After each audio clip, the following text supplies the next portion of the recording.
Kung naluya ka, kung naguol ka, kung ngit-ngit ang dalan, bisan bagyo o ulan. Ahaha, ni ara ko uban nimo, bisag unsa ka gahitabangan nato, muhumok lagi, muhumok lagi.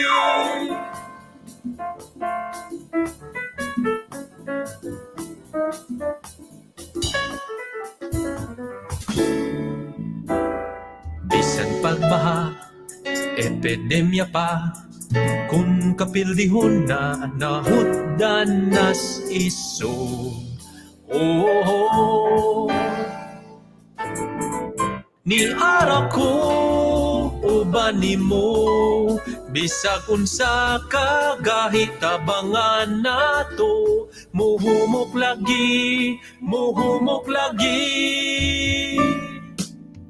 Ni ara ko uban nimo, bisag unsa ka gahitabangan nato, muhumok lagi, mahimo tani. Duna ni paagi, kay ni ara ko kauban nimo.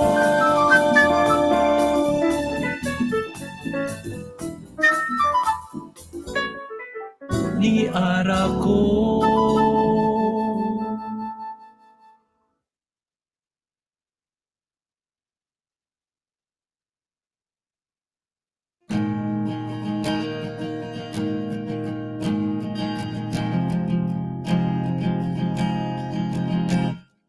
Sa kamangit-ngit nga gabi, malipayon ka nga misulti, pahin sa imong gugma, kibati kaniya ihala di mong kinabuhi. Tinuod na igugma ko niya, apan nga nukon makita ka, kalipay sa tugan ko ay sama, nga unta kaniya naman gitagana. Sa kining pagbati nga di masabtan, nga walay patulngan, Huwag katumanan. siya ang adlaw sa akong sidlakan, siya ang ulan sa sapang nauhan, siya ang hangin sa akong hanginahan, siya ang bituon sa akong kalangitan, ug akong gihigugma sa kahangturan, samtang ikaw di gayud iksabayan. Apan kun mawa ka sa pananaw, dughan ko mapuno na sa kamingaw, sayot kong dili magduha-duha, kinabuhi ko isaad na kaniya. Ikaw na ayaw tagapin ka sa'kin, kay siya lang ang mahalon mo sa hingpit. Ang panahon na to ba kanimo, alang kaniya dugo mo ipatulong. Sa kining pagbati nga di masabtan, nga walay patulngan, way katumanan. Mahimo bang ang kahayag mahulaman? Sama sa adlaw nga to sa bulan, Mahimo ka bang taon, bisan sa hinuwa mang panahon.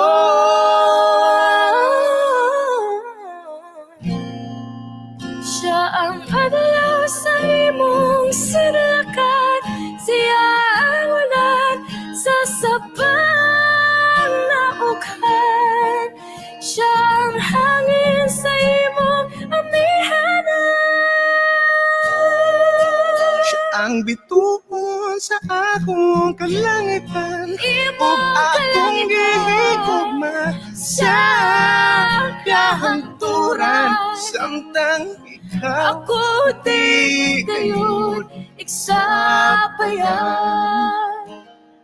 ikaw Ako dili iksabayan.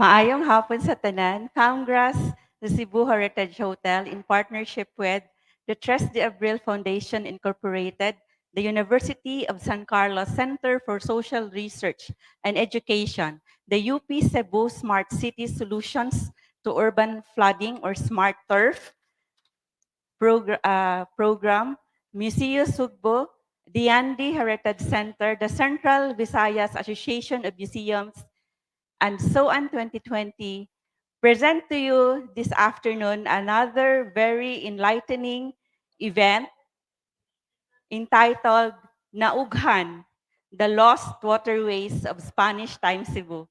Maayong hapon sa tanan. Daghang salamat for being with us once again on-site and online. So we're so happy that we have actually so many of those who said going to this event, nearly 100 online.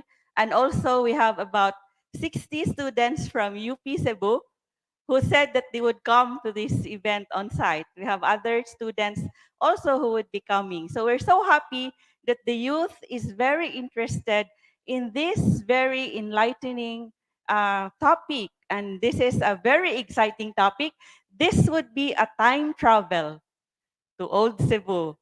And who else would be our tour guides, our pilots in this, in our time travel machine? So we have very very informative. They are our esteemed resource persons. There is an archaeologist and an urban planner, so we'll be introducing them to you in a while. So before that, we would like you to know that those songs that we played before they started.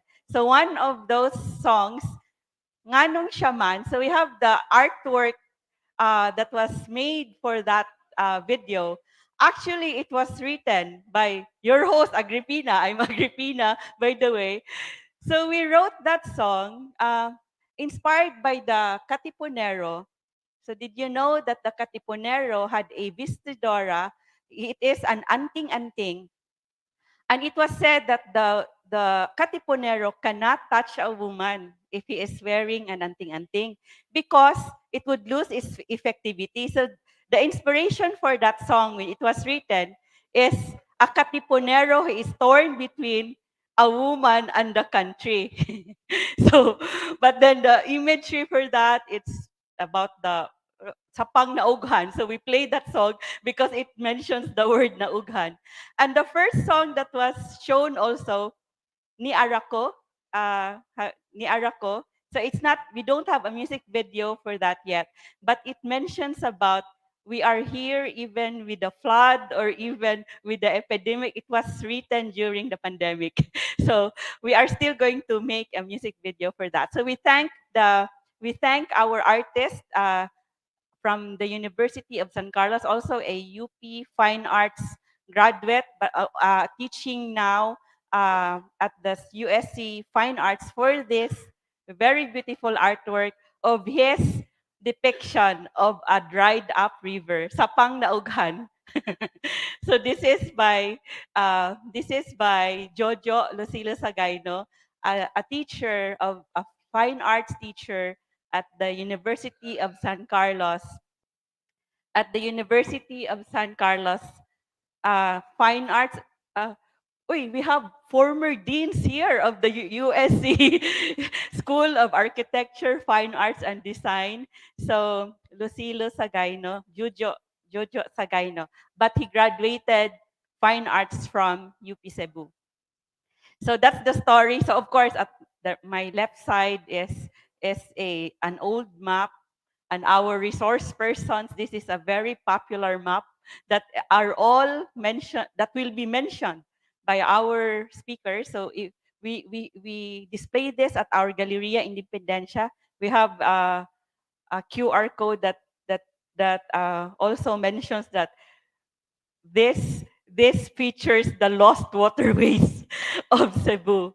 So anyway, you would know more about that. So this is a very important topic because our past, as we always say, our past has an impact to our present. And of course, it also guides us. Our knowledge of our past guides us for a hopefully a better future for all of us. So if we learn the lessons, if we wield the lessons from our past. So thank you very much to of course that those on site right now. So we have wala pa day ko'y copy. So we would like you before we recognize our participants this afternoon, we would like you to know that this September we are celebrating so many events, and also we mark these celebrations. So we have yesterday we celebrated the birthday of the Blessed Virgin Mary. So we greeted her yesterday with a happy birthday. And of course, we would also like you to know that at our Sinugatan Gifts from Cebu, we have these religious items of the Marian items and Divine Mercy items. So the sisters of the Divine Mercy, especially brought their items here at Palmgrass so that our guests would also be able to have this when they visit Palmgrass. So this is still available. They brought this here 2020 of September 2020 during the pandemic. So, so these are still available at Palmgrass Sinugatan Gifts from Cebu. So we also are celebrating tomorrow, the Grandparents' Day. And for us Cebuanos, for us Visayans, for us Filipinos, our elders are very important for us. They are very precious for us. In pre-colonial times, the Visayans, the pre-colonial Visayans revered their ancestors. They would um, fashion images to represent their ancestors, and they would attribute supernatural powers to their ancestors, and they would think of them during their hardships, during calamities, and invoke them to help them in their times of difficulties. So until today, we know that the Cebuanos, the Visayans, the Filipinos still honor and respect our elders and our grandparents. So tomorrow, we are celebrating our elders, our ancestors who are revered. We revere them. We think of them as our inspiration, and we draw strength from their examples. So, and of course, our heroes. We here at Palmgrass, we honor our heroes in every corner and every floor. So tomorrow, there will be also a celebration here at Palmgrass. At nighttime, there would be um, an announcement. There would be messages for the grandparents, and you would announce the winner of who has the best moment with the grandparents. So that would be tomorrow at 8 p.m. And our talented staff at Palmgrass, the front desk, would be offering love songs for our beloved grandparents. So watch out for it. It would also be on Facebook Live. So aside from that, so this month, September 22, we would be celebrating the anniversary of our roof deck garden bar and restaurant named in honor of the warrior in Cebu, the 𝗏𝗵, the chief of 𝗏𝗵, which is now Cordova. And at that time, he led the revolt against the Spanish occupation, the troops of Miguel Lopez de Legazpi. And we would also we will be having a hybrid event. On site here will be Dr. Vicente Villan of the UP Diliman Department of History, and also online will be JC Salon of the Museum of Cagayan de Oro to discuss the pre-colonial warfare in the Visayas and the indigenous peoples in Mindanao. Watch out for it as we trace how our ancestors fought against colonizers, how they carried out wars, and also, and we will know how our indigenous peoples right now also have are they still practicing this indigenous warfare? So we would find out in that event on September 22 at 3 p.m. And at nighttime during that day will be a very exciting the search for Warrior the 𝗏𝗵 2023. Our warriors, modern day warriors, would be showing off to us how brave they are in wearing the bahag. And also, of course, they are not just, they don't just have brawn and looks, but of course, they have brains. We expect them to answer questions about heroism. Spoiler na ni. So watch out for this. So aside from that, so of course, tonight, we invite you to Hardin Dagami for this special presentation by one of the staff at Palmgrass, Saturday Beats. So there would be music and dancing. And of course, this period is now the pauraray sa tignog months. So we term this treat from the room treat from Palmgrass as pauraray sa tingtugnaw. Kasabot pa tag pauraray? Snuggle in the cold. A magical embrace in these months. So in our rooms for heroes. So also today we are celebrating the 145th birthday of former President 𝗏𝗏𝗯𝗂. So he was born 145 years ago. So you would know also that we had a Facebook live streaming of the paternity reveal of who was the true father of 𝗏𝗏𝗯𝗂. You look for it at our YouTube channel. And also, we are also happy that this month, usually we haven't seen yet the exact dates this month of this celebration.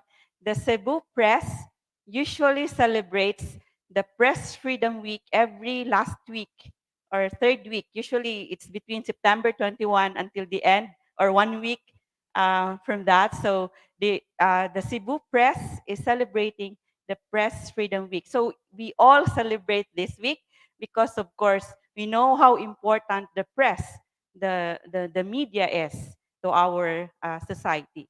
So we would know in history that when kalayaan, the publication of the Katipunan, Kagalang-galangang Kataas-taasang Katipunan ng mga anak ng bayan, after it was published, the membership of the Katipunan multiplied, they multiplied their membership. So it's how it shows how powerful the press is. So thank you very much to our partners in this event, the 𝗏𝗏 Foundation Incorporated, and also the USC Center for Social Research and Education, the UP-Cebu Smart Perf Program, Museo Sugbo, Diyandi Heritage Center, CBAM, so on 2020. So, gamay na lang yun. Magsugod na yun ta. So, we would still like to recognize our online participants. So, we have those who registered that they are joining online or on-site. So, we have also the schools division of Taguig City and Pateros joining us online. Thank you very much to our supervisors and teachers of the schools division of Taguig City and Pateros. Uh, by the way, would like you to know that these teachers and supervisors of the DepEd Taguig City and Pateros are always with us in our events, and they love our Cebuano heroes and Visayan heroes like us. Like their supervisor really came here during the birthday of Leon Quilat and offered flowers for our hero Leon Quilat. Even during the birthday of General Arcadio Maxilum, they also offered flowers, and also they gave me this gift.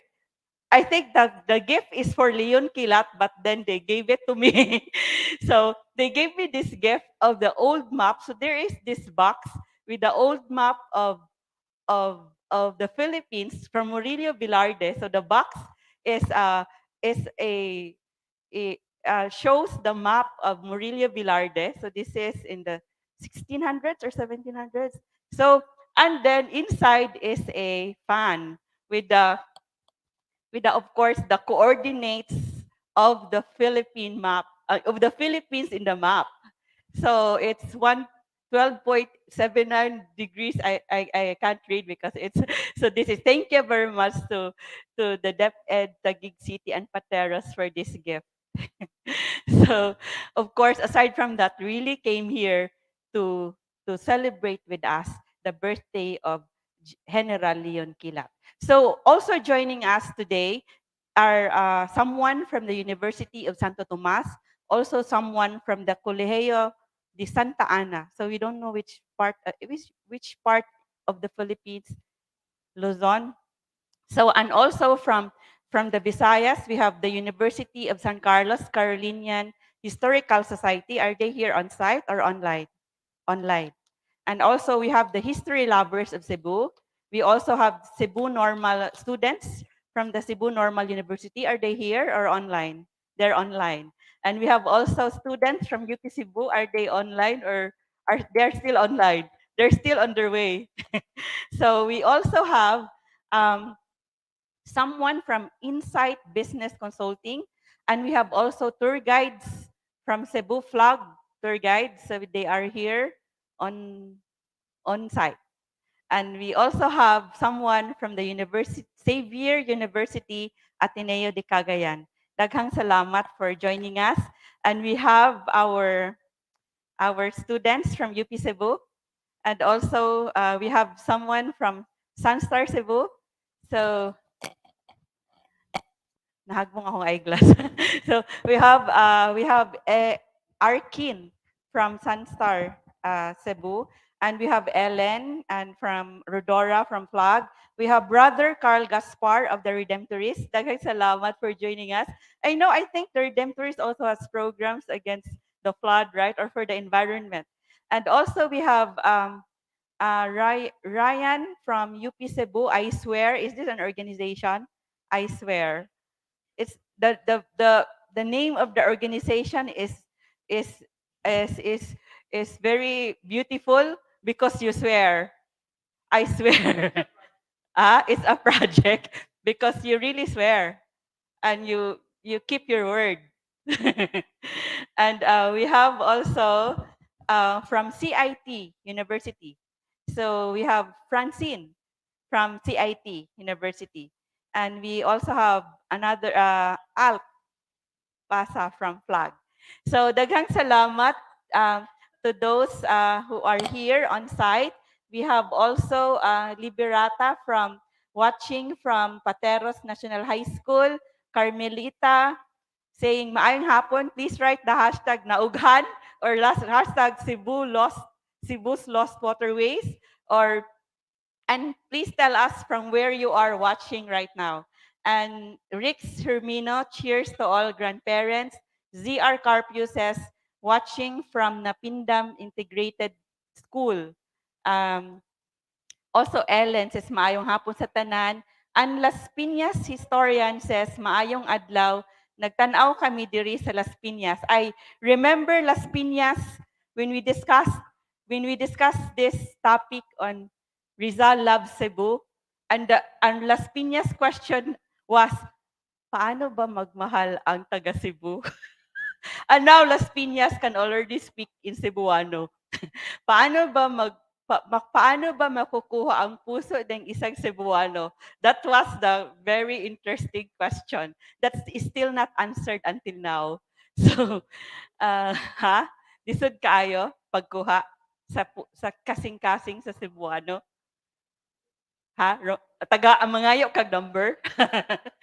So daghang salamat. So of course this afternoon we will have the panel discussion with our resource persons and also our reaction from our experts and our heritage advocates and also environment advocates. So stay tuned for the reactions.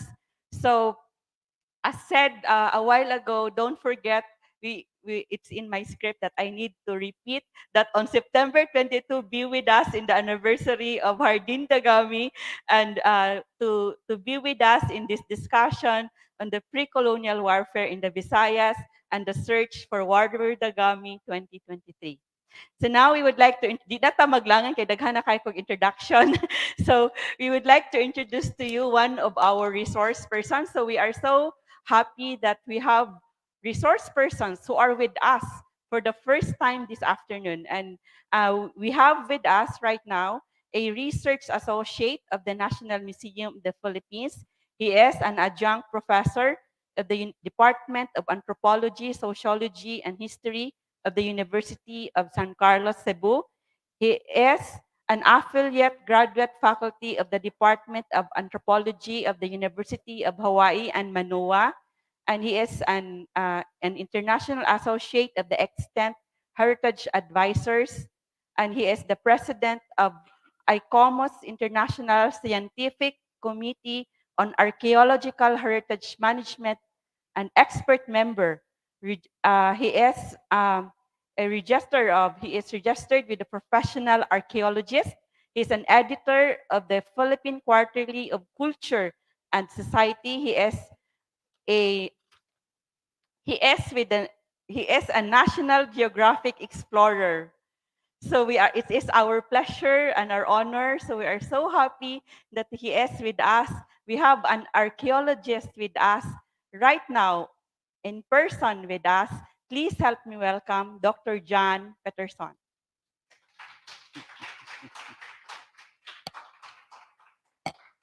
Please greet. Oh, yes, thank you. I did with my smile.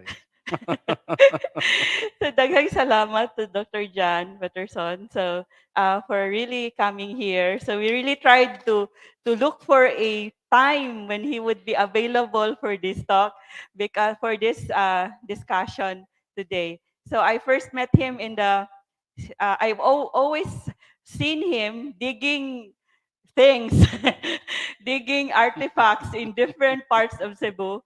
And then I met him in the Cebu Summit, Cebu Heritage Summit. And I heard him already talking about his archaeological finds. So we really asked him we talked about the lost waterways already. So he said he can talk about it. So daghang salamat, Dr. Jan, for joining us here on site. Thank you. So we have also, right now, he's very popular, he's very famous, he's very recommended by our heritage architect who is a Suki at Pamgras.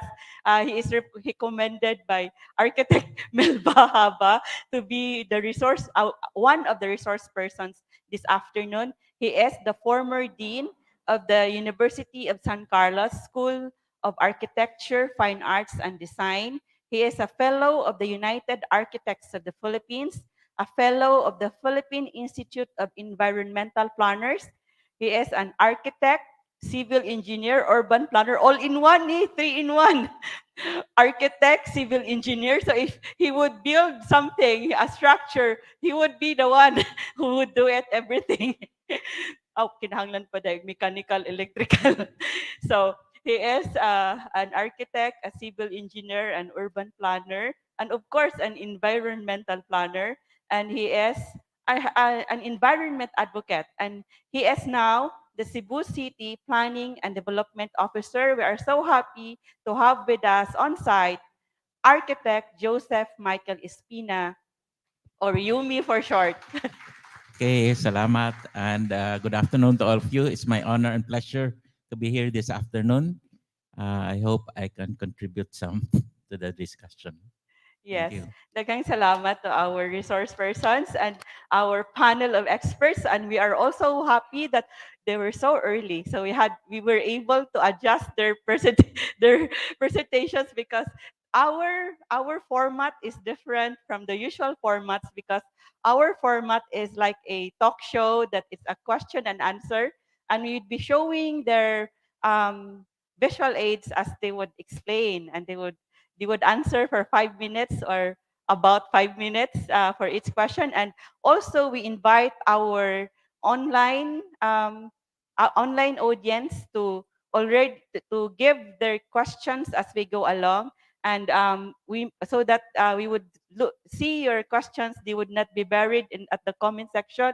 And also, of course, we have the reactions from our panel of experts. Pwede na nato ma-show atong reactors. So we would still introduce them later. So we have our reactors from the Cebu City Historical and Cultural Affairs Cultural and Historical Affairs Commission. We have Heritage Architect 𝗏𝗏𝗏. Thank you very much for joining us. And we also have the program leader of the University of the Philippines Cebu Smart Turf, Dr. Jennifer Sinugaya.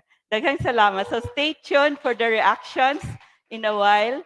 So we have also these questions. So we would invite those online to give their questions as we go along.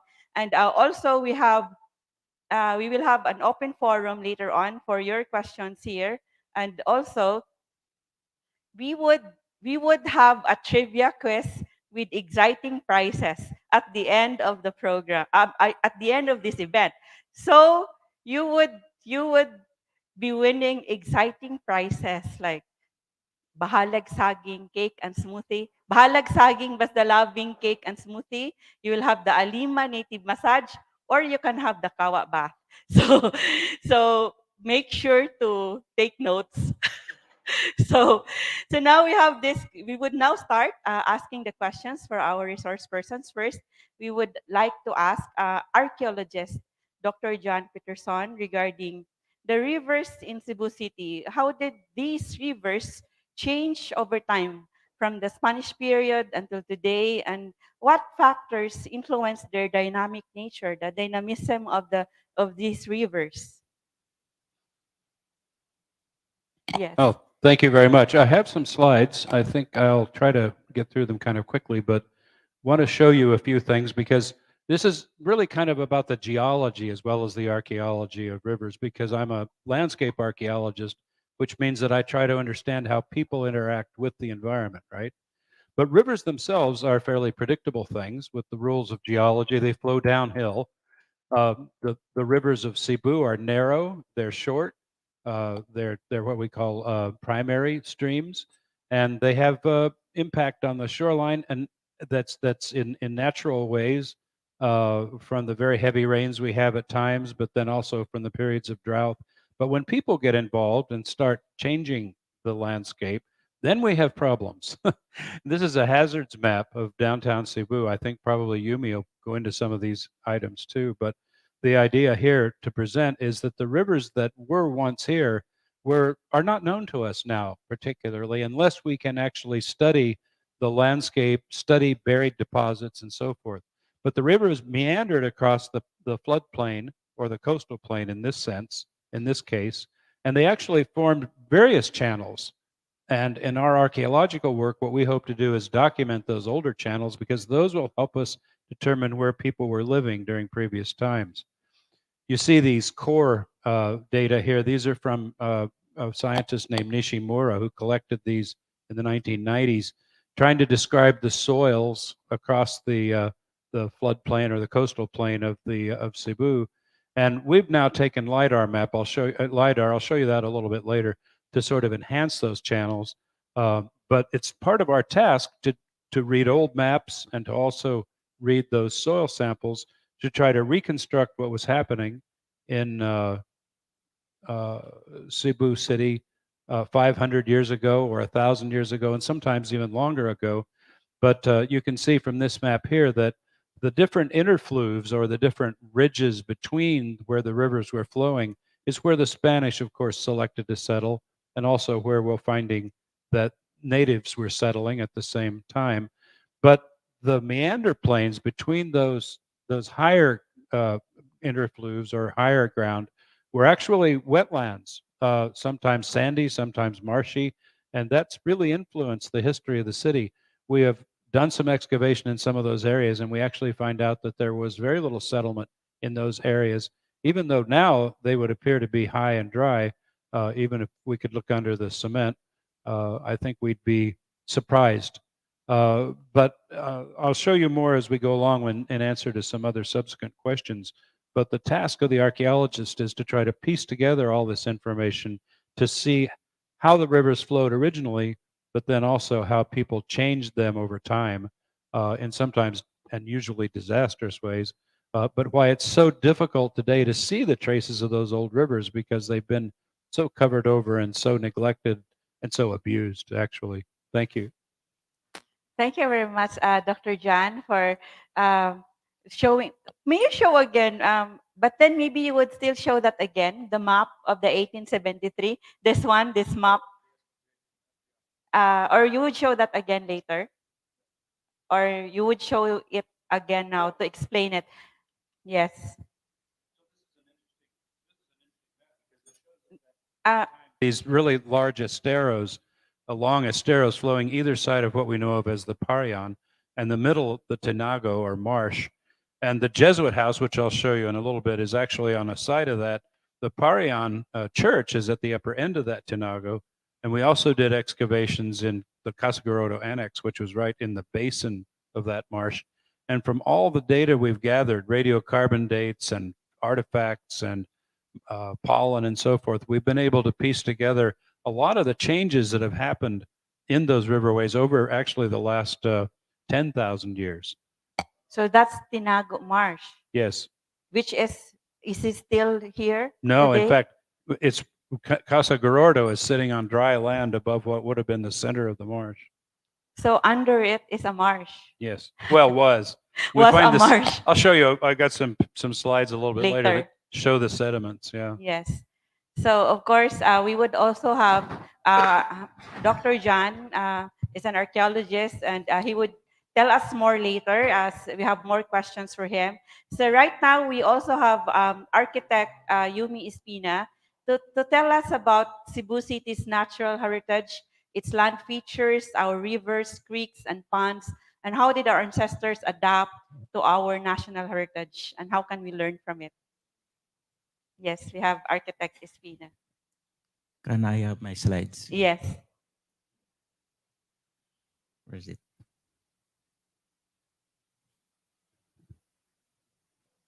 Okay, let me start with Cebu City. These are the barangay boundaries of Cebu City. 291 square kilometers. 80% of it is rural, but only 20% is urban. That's why we're all congested in the lowlands, no, where the urban center is. Okay, so these are the Cebu City watersheds. Different colors there for each watershed. So there are 7 rivers that ply These are the 7 rivers that fly across our urban center, including Mandaue. Okay, so that's why we have to address these rivers, because now you see we have problems there because of the, you know, rainfall, intense rainfall.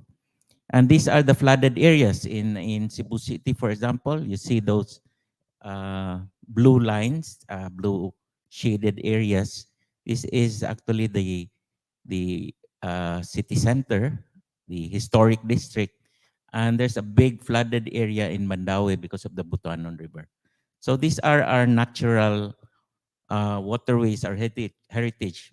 But if you talk about our ancestors, I think they were very adaptive of our natural environment, our natural heritage. Because if you look at how they built our traditional houses before, were very adaptive. They were built on stilts because of the topography, and then the walls, for example, were where it's like practically no boundaries, the exterior towards the interior. Then we had wide open windows and eaves. And we were building because of our typhoons and our earthquakes. So they say that in the east, we built with tensile materials, meaning wood, no, timber, and bamboo. But in the west, they were building uh, on compressive materials like stone. That's why they have very tall cathedrals, because of their massive stones that are available. So in the Philippines, we built that way because of the earthquakes and the typhoons. So John showed this map earlier. If you look at this, Parian Creek is actually uh, a big problem because of flooding. The whole um, city center, I mean the city hall area, is about 3 meters higher than the Parian Creek. And then if you look at F. Ramos up there, it slows down to Diacosalem and even this road here, Ongkera. So it all goes to Parian Creek. But the problem there is encroachment and all the, that's why we have flooding there. And on the other side, on this end, is the Guadalupe River. So this is a very large waterway. In fact, now it is a wide river. And then that there's another creek here that is lost. It's not there anymore because of all the buildings that has been constructed. So that's a condition of our urban area. I'll explain later on how we can address these problems. And that's an old map of the waterfront. You see here the Parian Creek is very wide before, but now you cannot see that much width existing now, and that port is actually covering the mouth of the Parian Creek. And on the other side is they're still constructing the Lahog River, which is also now, if you look at it now, it's covered by the waterfront, the Cebu Port Authority. Okay, so that's the profile of the city. You have a very steep slope on the left side, and then suddenly it gets flat. So in that profile, you'll see that the downtown, the midtown area could be flooded because of the intense rainfall now, and then coupled with sea level rise from the coast. So you will have flooding in this midtown and downtown area, basing on that. Maraming Okay. salamat, Architect Yumi. So, of course, there are already so many questions. Your former students, like they were already saying, my former mentor, this is Eric Cabaluna Nacorda. Good day to my mentors at USC Architecture. He has a very long question, but may we reserve this later regarding the creek and waterway from Pier 2 that goes all the way to the old Fairmark building. That waterway used to extend to what is now the Travelers Inn. There is a Bisaya term referring to waterways. Makanumdum yun og tubig uwan asa siya moagi, because no matter how you build artificial canals, rainwater runoff will always try to follow its natural path. So later, I think Architect Yumi will also talk about that. And there is also a question from Dan Diaz regarding easements. Architect Yumi will also tackle that later. So of course, I also remember my grandfather, who was my uncle's dad, who were telling me us that across this road, across the road, across this was a creek. There's no more creek right now. We can't see any creek, but there was a creek. They would play in the creek across the street in the 1940s. And of course, my grandfather used to say that their elders also, or those who fought against the Spaniards,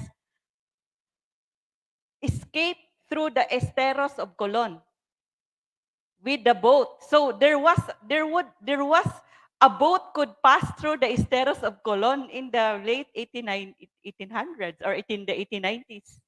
So right now, only during rainy season could people would say a boat could we need a boat to pass through Colon. So in the past, so according to my grandfather, that they could ride a boat at the esteros of Colon.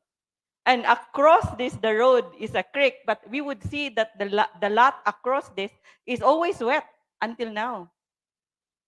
So, ang tubig, mangita yung agianan. Bisag usaon mo siya. So we have this question for Dr. John. We stay tuned for some other sharing from Architect Yumi. What archaeological evidence or historical records that would highlight the ways in which people from Spanish times Cebu City adapted to and interacted with the city's rivers for their daily activities. So may we have Dr. John. Thank you very much. Well, as I said earlier, I would try to introduce some of these concepts by showing you some of the archaeology we're doing. And an important project that we did here was at the Patria. This is the bishop's residencia that was built in 1803, and it was built on a very large open plain on the coastal plain of Cebu. And when we started this project, we were very certain we were going to find village settlement all over this and probably burials, and we didn't. We didn't find anything like that. We monitored almost all the construction. Some we couldn't because of the pandemic, but we did find some other really fascinating things that showed that kind of confirmed our understanding that the river channel was meandering around in certain ways between some fairly high, narrow interfluves, and in those meander areas, they were mostly sandy and often wet. Let's say intermittent wetlands, right? So they weren't suitable for people to live on. So that would explain why we didn't find permanent settlement there. But then by the time the Spanish came, they were pretty good at building up the landscape and altering it so that they could adapt to the lower conditions and the changing rivers. They were also constraining the rivers too, I'm sure. So anyway, we learned something else there, though, that turned out to be really exciting. As we looked at the piers and the geotechnical cores that were taken for the piers, we found about 10 to 15 meters below the present surface, we found a lovely mud that I'll show you in a minute. And if you look at the placement of the piers, the mud appeared mostly off to what's the left side of that drawing. That's toward the cathedral in that part of the lot of the Patria. Here's the rig that they use to do the coring that they'll put their concrete columns on. And this was something, oh, well, let me just take a side here. And something unique we did find in that wetland was a horse, the fossilized remains of a horse. This is here. And my theory is that the horse probably foundered into a sinkhole in the wetlands and drowned there and couldn't get out. That illustrates, I think, the character of the landscape at that time. There were no human burials around, no evidence that this was part of a human settlement, but it seems to me that it may have been a horse. Now, the big question is, was it a pre-Spanish horse? It was below a level where there were Ming Dynasty sherds, or is it post-Spanish? There are some records of horses in the Philippines before the Spanish came, mainly from Mindanao north, but it's a possibility. So we have this in now for radiocarbon dating, and it'll help us understand when that wetland was forming and how the horse happened to stumble into that and who brought the horse here. All very interesting questions. But the mud that I mentioned to you is this fabulous blue mud. As a pollen specialist, I look at this and I think, wow, that's got to have lots and lots of tiny little pollen preserved within that matrix. And what we learned from the clays at that depth, 10 to 15 meters deep, is that the clay was forming between 5,000 and 8,000 years ago. What this tells us is that as the water, after the last period of glaciation, if you look at the right-hand side of this chart, the sea level was rising rather rapidly after the lowest point during the full glacial period, 22,000 years ago. By about 8,000 years ago, it was already coming near the shoreline of Cebu, and that would explain why that marsh was forming. And it's a clay, very deep anoxic clay from a marsh. Why it was forming around that time, that far from the central part of the coastal plain. And then as that rose further, then that would explain the 5,000-year dates. In other words, the marsh was rising, and then finally the sea level rose up to levels that I'll show you in a minute actually surpassed and overpassed current sea level, about 2 meters higher. And when that happened, we were at a high still stand about 6,000 years ago, but then it began to come down again, about 2 meters. And that really changed the floodplain. And that actually is what also, I think, opened up so much raw, bare land for the movement of these river meanders across the floodplain. And probably by that time, certainly by 2,000 years ago, when that sea level was normal at today's levels, there would have been people here. We have evidence of people living in this area at that time. So they would have been a witness to at least the last parts of those sea level changes. And I think that's quite exciting. We're hoping to find more evidence as we do more studies in the region. Thank you. Thank you very much, Dr. John, for sharing with us your archaeological finds, especially in Patria, and also it's very interesting about that horse. So it's very exciting to know later when did that horse uh, uh, when did that horse fall? When did that horse fall on that sinkhole at Patria? So if it is during the Spanish period or in pre-colonial Cebu. So because of course Dr. Jan said that there were already horses here before the Spaniards came. Maybe from Mindanao. So, so, so now we have this comments from our audience from the UP Los Baños history professor Ruben Asuncion. It will be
flooding episodes that can dump, as you know, looking around the streets after a heavy flood, a foot or more of sediment sometimes in a single flood.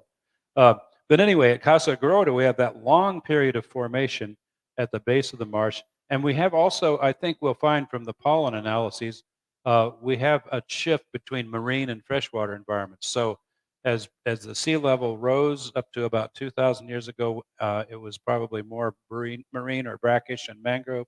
But as it then prograded or retreated, it became a freshwater marsh. But then it began to fill in probably, and the filling in is probably because of erosion of soils in the highlands. Those cleared coastal plain that I mentioned after the sea level retreated would have been open and exposed. It would have eroded, and it would have been dumping silt further out along the riverway. So that's the model we're developing anyway. And we have, these are radiocarbon dates from 𝗏𝗂 and from Jesuit House. But we have some other things that indicate that even when the marsh was still an active system, it was still full, people who were living at what is now the Jesuit House, probably in stilt houses along the edge of the marsh, were actually also building fish corrals. These stakes up in the top of the left-hand picture were found in a rows across the basement of the Jesuit House. And we think by looking at models today of fishing corrals along the shore, these were very likely posts along which nets were placed, or nets or mats were placed to drive fish near the shore. And we found, in fact, also oyster attached to some of these. And we found lots and lots of fish remains. So it was probably an active fishing facility right at the edge of the marsh. Looking at the 𝗏𝗀𝗏, and I'll take just a minute on this, but we just recently did an excavation there because of the construction of a multi-use center. And you can see when in the trench that in the pit that we dug, parts of a wall, which we attribute to the 𝗏𝗀𝗏 church, but also you see sandy soils in the bottom, but gradually becoming, or gravelly soils in the bottom that gradually become more sandy and then turn into a clay. Near the top, the clay is all part of a living soil. We have radiocarbon dates, and it shows that the very bottom dates and the middle dates were almost the same, indicating this very sudden filling. And the other thing that indicates that is what we call upward fining. If you have gravels, it's like when you shake a flask with sediment, the gravel falls to the bottom, and then pebbles, and then coarse sand, and then fine sand toward the top of the column. And that's what's happening in the unit that we dug there at the 𝗏𝗏𝗏, showing an upward fining sequence. So a rapid flooding event around, what's the date there, around whatever, well, I think 1,300 years ago, a rapid flooding event that filled in that area, but then a soil forming on top, which means that then it became stable. There may have been some overbank flooding after that time, but mainly it was pretty stable, forming a soil. And the date we got right before a zone that we feel is the floor of the old 𝗏𝗏𝗏 church was about late 1500s AD. So the soil was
So people changed it and filled it dramatically. So all that water that's still puddling in there, they didn't build it high enough to stop all the flooding in that area. So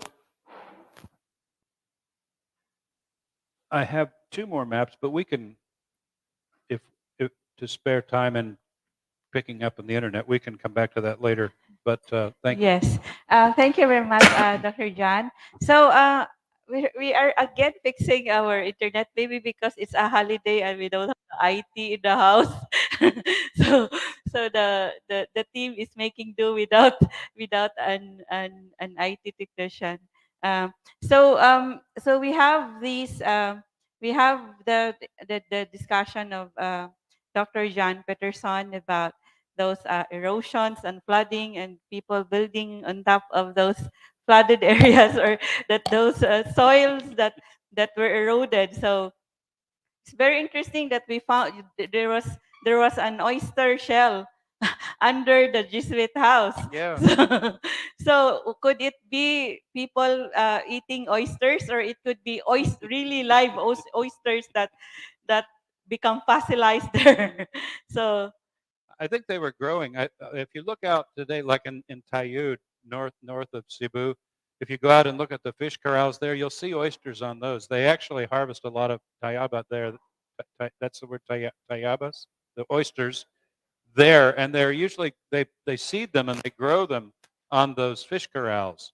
And then if you go there and eat them fresh, they've come right out of the fish corrals there. So I think they were probably being grown as a part of the fisheries. yes. So so now we would like to ask you regarding in the context of climate change, how might the archaeological findings from the Spanish period, or those you dug not just during the Spanish period, but 1,300 years ago or more than that. So how how would these findings shed light on potential future changes or challenges related to Cebu City's waterways? Oops. I think we're off. There we go. Hold on. Almost. I'm going to get back to the point. There we go. Okay. So a map that we prepared at the lower portion of this was done from LiDAR data from the 𝗏𝗏𝗏 project for downtown Cebu. And you'll see the yellow up on the higher part and then red going to red and then blue down below. And if we could study it in any detail, you'd see that there's a little bit more deeper blue in the river channels that we already know about from the hazards maps and so forth. But the yellow, the higher land there is right about the escarpment just above P. Del Rosario Street, right above old San Carlos main campus. And this represents, actually, that's about a 2-meter rise above that other lower coastal plain. And that is kind of the hypothetical model we're building. That could have been the high point of the high still stand from 6,000 to 2,000 years ago. So if Old Main were there then, you'd be up in those classrooms looking out at the beach below on Del Rosario Street. And there are changes, of course, because of the way the urban landscape has already been built up. It's impossible to say without more subsurface work and more exposure of soils and so forth, is it possible to say exactly where that lay. But at least from the LiDAR data, it looks like it's going to be probably within that area. So that was sea level rise of 2 meters about 2,000 years ago. We're expecting sea level rise of 2 meters within the next 50 or 60 years. That tells you where the sea level will be in Cebu City within a century for sure, based upon all the current models. I did some projections on Guam. This can show you the changes. It's really significant. Look at that. That would be modern sea level. That's 2 meters higher. So this would have been 2,000 years ago, but it'll also be 100 years from now. So it's dramatic. And we use it as a model for discovering archaeological sites. Obviously, they wouldn't, sites from that period before 2,000 to 6,000 years ago would not be extant. They'd be above that shoreline. So we use it as a predictive model for archaeology, but also as a way of looking at hazards for the future. I wanted to illustrate at least one other hazard, uh, and this is vegan. Um, this is the old core part of vegan. This river, which goes up into the mountains, you see how it has done all kinds of meanders, lots of channel avulsion. You can see the fan and how that river channel was probably parallel to the road that you can see to the top of the picture, and then through various other channels down to the sea. Um, it's an enormous indication of flooding hazards for vegan, for the historic core of vegan, because this river is known to flood torrentially, and if we do continue to get more and more intense rainfall in areas like above the Abril River, it's very likely that this could burst out and form or flow into one of those old channels and flood through historic vegan. So these are areas we know how rivers behave, and we know rivers like to find the lowest course. And if sediment builds up on an existing course, they're going to break through to go to a lower course. And those older courses are possibly lower. So there's a lot to think about relative to protecting cities, and in this case, a World Heritage Site. We need to be thinking like a river. It's in anticipating one of the next questions. But in thinking of climate change, we need to really think ahead about how rivers will behave given certain factors like intense, excessive rainfall. Thank you. Thank you very much, Dr. John. So, sea level rise is expected to be 2 meters high.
Northern latitudes in the Arctic, it's much higher. It depends upon where you are in the world now, but the rate of increase is the rate of sea level rise is increasing, not just the sea level itself. Okay, so we would know more about that later, especially, so actually there are already questions like, for example, there is a question, I don't know if this can be answered about 𝗏𝗏𝗏 of Taguig City and Pateros is asking whether regarding the waterways, how deep were they? Were these? How deep were the waterways and what did it serve? What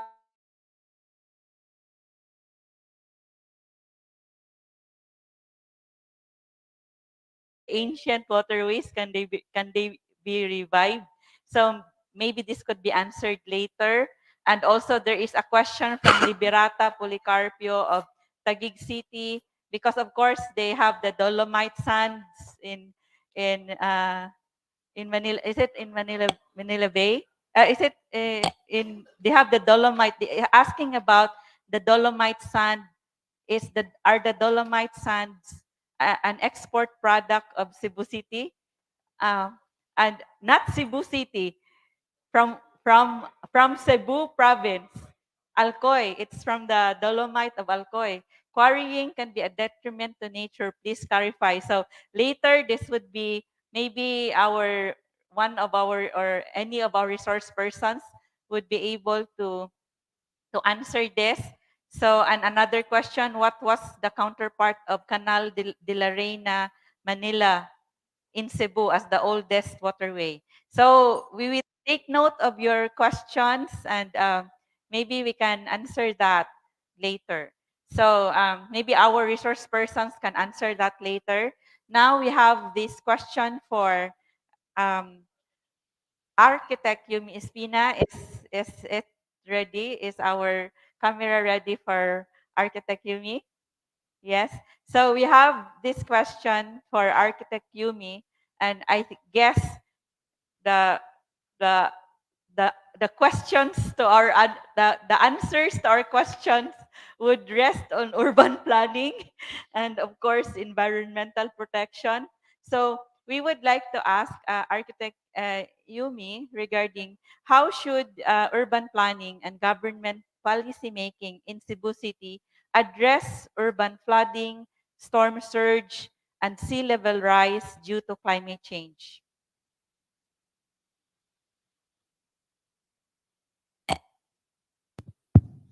Okay, first of all, I like to state that I appreciate the archaeological research of Dr. John, stating how we lost our waterways. Could be the cause of siltation through the years, because we are experiencing it now in reality with Parian Creek.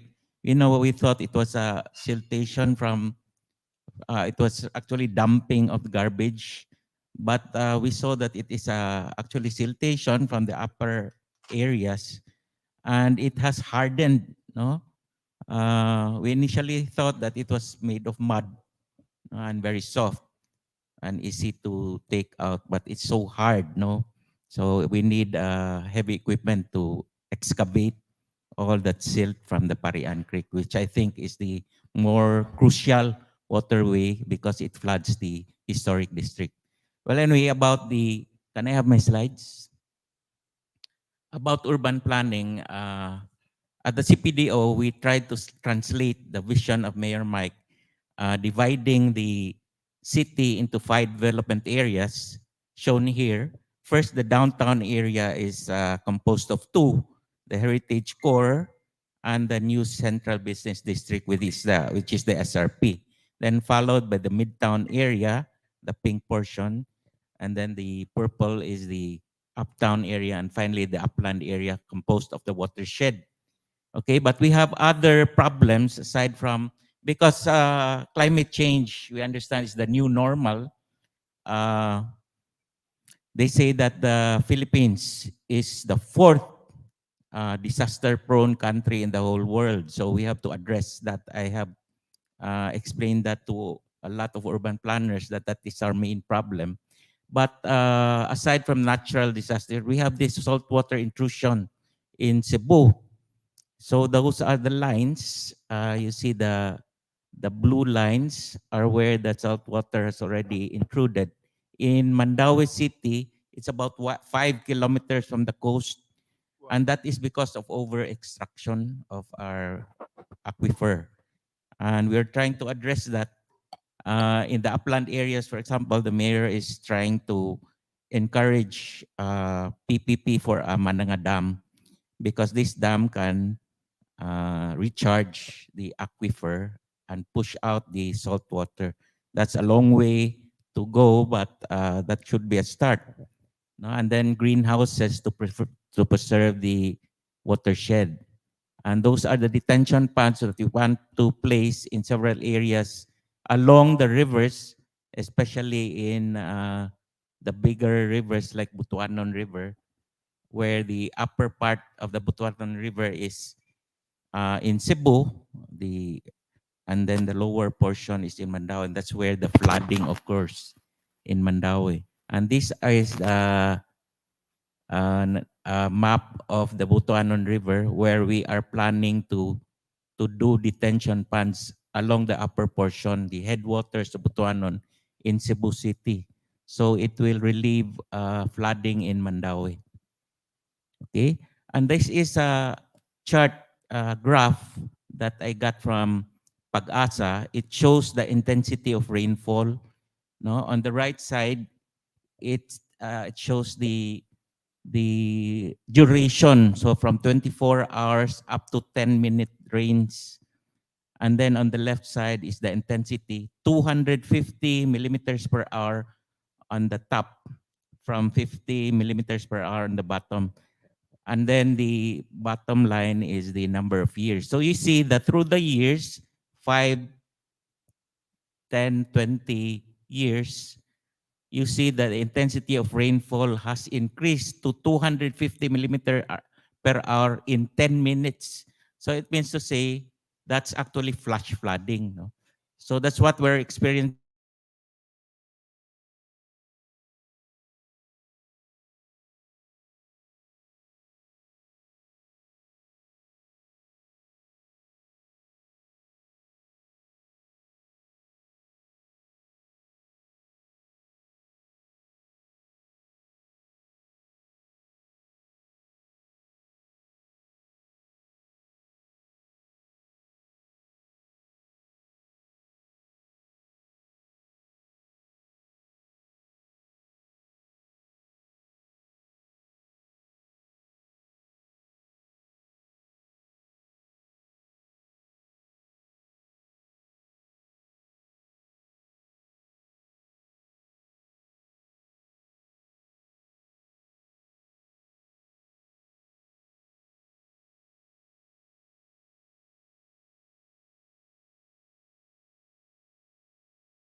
The uplands, no, from 𝗏𝗏𝗏, from Monquera, 𝗏𝗏𝗏𝗃, all they just come out of those great things and floods the Colon Street. Okay, so that is the situation. So we're trying to address this in my slide. Ano? Okay, the BRT route actually has a portion there which is, asan na to? They call it urban enhancement. So the BRT from P. Del Rosario along Osmeña Boulevard, they're going to widen the sidewalks and then plant trees and then bike lanes all the way to Plaza Independencia. That's part of package 1, okay, of the BRT. Initially, the city thought, ayaw na kay makuhaan na itong vehicular lanes. Inko, maino na. That's called road dighting. Road dighting. You reduce the number of lanes and then allow people to walk in wider sidewalks and then plant trees, shady trees and bike lanes. So that will be the start of the pedestrianization of our historic district. I was telling them. So they're proceeding with that. I'm now discussing this. I made a section of that street, gave it to the DOTR, the BRT team, so that they can implement it. And part of that, I was telling them, is to do a drainage line, no, that one can drain Colon Street all the way down to the waterway. Pero ang problema, when I asked the BRT, how big is your drainage there along that stretch? 50 by 50, gamay kayo. We cannot accommodate the flood waters. I was telling them, why don't we increase it?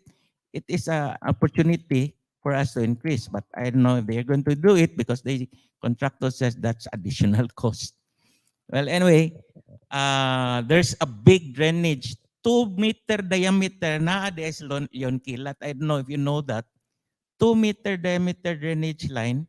But I asked the Department of Engineering if they connected all the streets to that large diameter drainage line.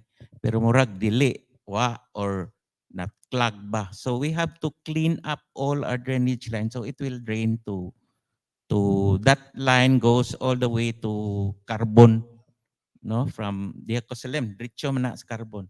Dako kuno kay that's about the door height, no, the diameter. So these are the interventions we're doing now. That's the detention pond you can see there. Gabion walls on the uplands, no? We can probably do this because a lot of our walls are made by DPWH. Some of them will collapse, no, because of the pressures. So we were suggesting these types na kanang more natural, no, slopes.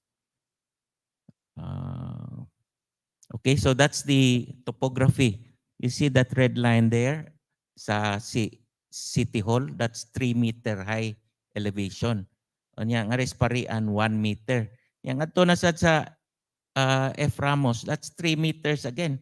So the lowest portion is Parian Creek. It's like an arc, ang lowest portion. That's why you see in the old map, there was a creek there, but it's now covered.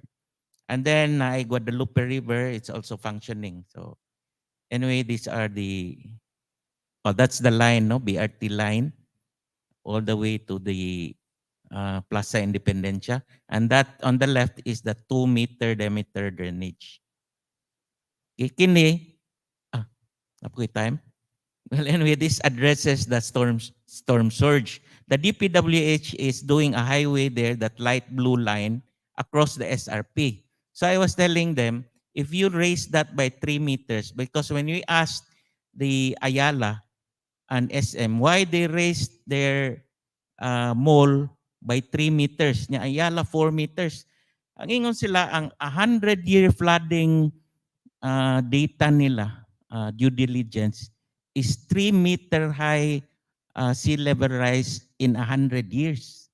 3-meter high. So why don't we prepare for that? I told DPWH, you raise this highway by 3 meters, effectively it becomes a dike to protect all the communities there at the back.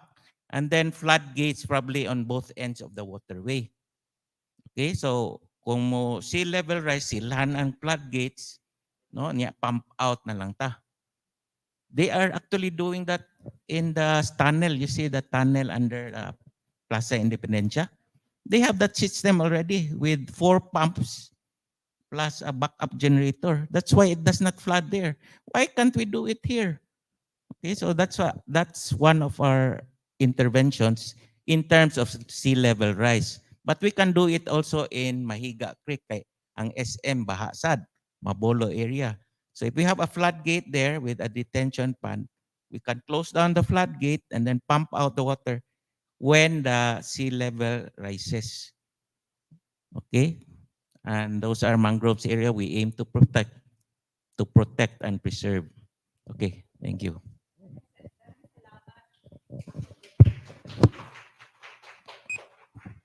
Daghang salamat to Architect Yumi. There are already questions for you, but we would ask you that later. So now, this is our last question for Dr. John.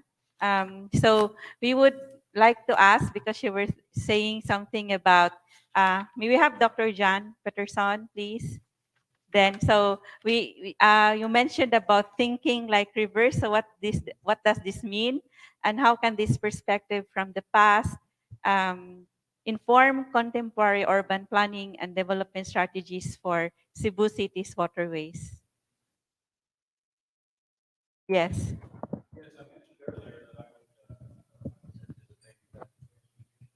The audio, okay na? I was anticipating that question because I think that's what we need to learn to do, is to think how rivers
we go. So there's the urban overlay, which makes it very difficult to understand where those original 7 rivers were flowing. But if we could do monitoring of subsurface excavations, we could put those models together. If we look at the Mananga River and the hazards, you see now the Mananga River flows right down the middle of that map, but there's no planning at all around the river. It's just kind of random settlement areas, housing areas, and there's no plan at all, no respect at all for the courses of the river. And here you can see the river course and 25-year flooding. And of course, we know now that 25-year flooding is already outdated. We're looking at 100-year flood models for increased precipitation from sea level change, from climate change. What I would advocate is that we begin to develop plans like now in 𝗏𝗏, which is an incredible, impressive project where they have followed the natural course of the river. They have gotten setbacks. They build some walls to retain water, but they actually are restoring the barangay housing next to the river. It's a really impressive project. They did it with some additional funding from the federal government, I think, maybe also some international funding. But I'm told it came after a really bad flood, and so they had to do something, and they decided to restore the river more to its original kind of form, thinking like a river. And that's what I would hope we could do here in Cebu City too. I'd love to see the Mananga River heritage walkway that one could walk a trail on, go past the old World War II landing sites, go up into what my students tell me they've found archaeological sites higher up along the stream, eroding out of the banks. And it could be a beautiful vision for the city to restore that river and some of the other waterways we have. But it's also a matter of being able to prevent disasters like flooding and so forth. If we restore the rivers, we'll control the flooding. It's that simple. So that's my paean for restoring waterways. Thank you.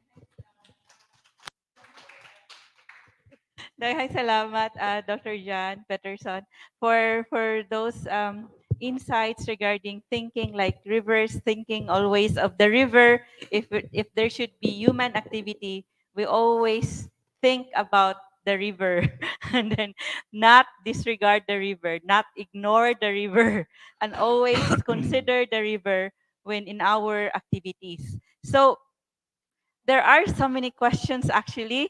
So before I would read the questions. So stay tuned for the questions of Chelsea, Marquez Mara, and also from Vivaris Direct.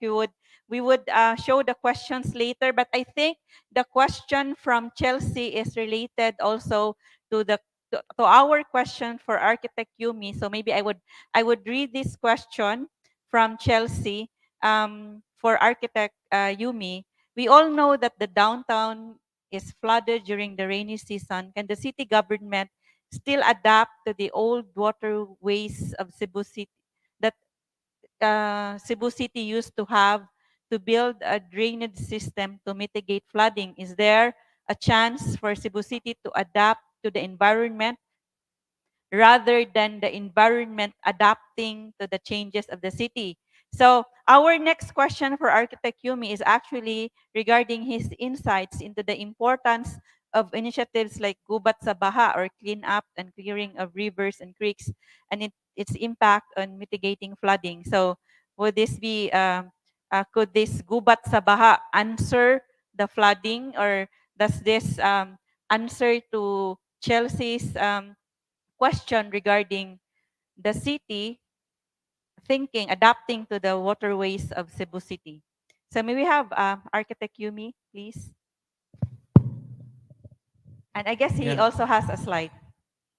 Yeah, of course. I think it's possible that we adapt the original waterways. But there are instances when the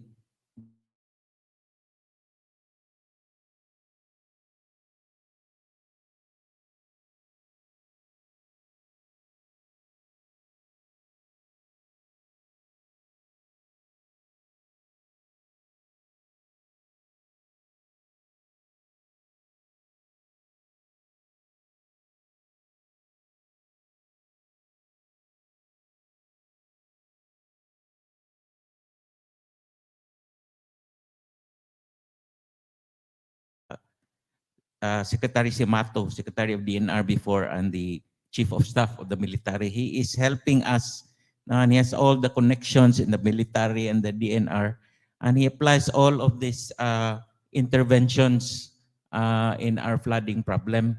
Now, in fact,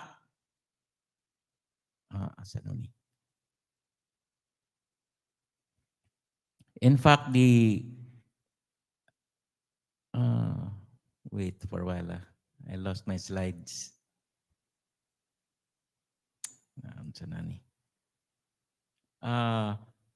The city of Mandaue had a problem last year. September last year, they had a very big flooding in the city of Mandaue, and they asked Cebu City to help them because the headwaters of Butuanon River is in Cebu City. So they called on Mayor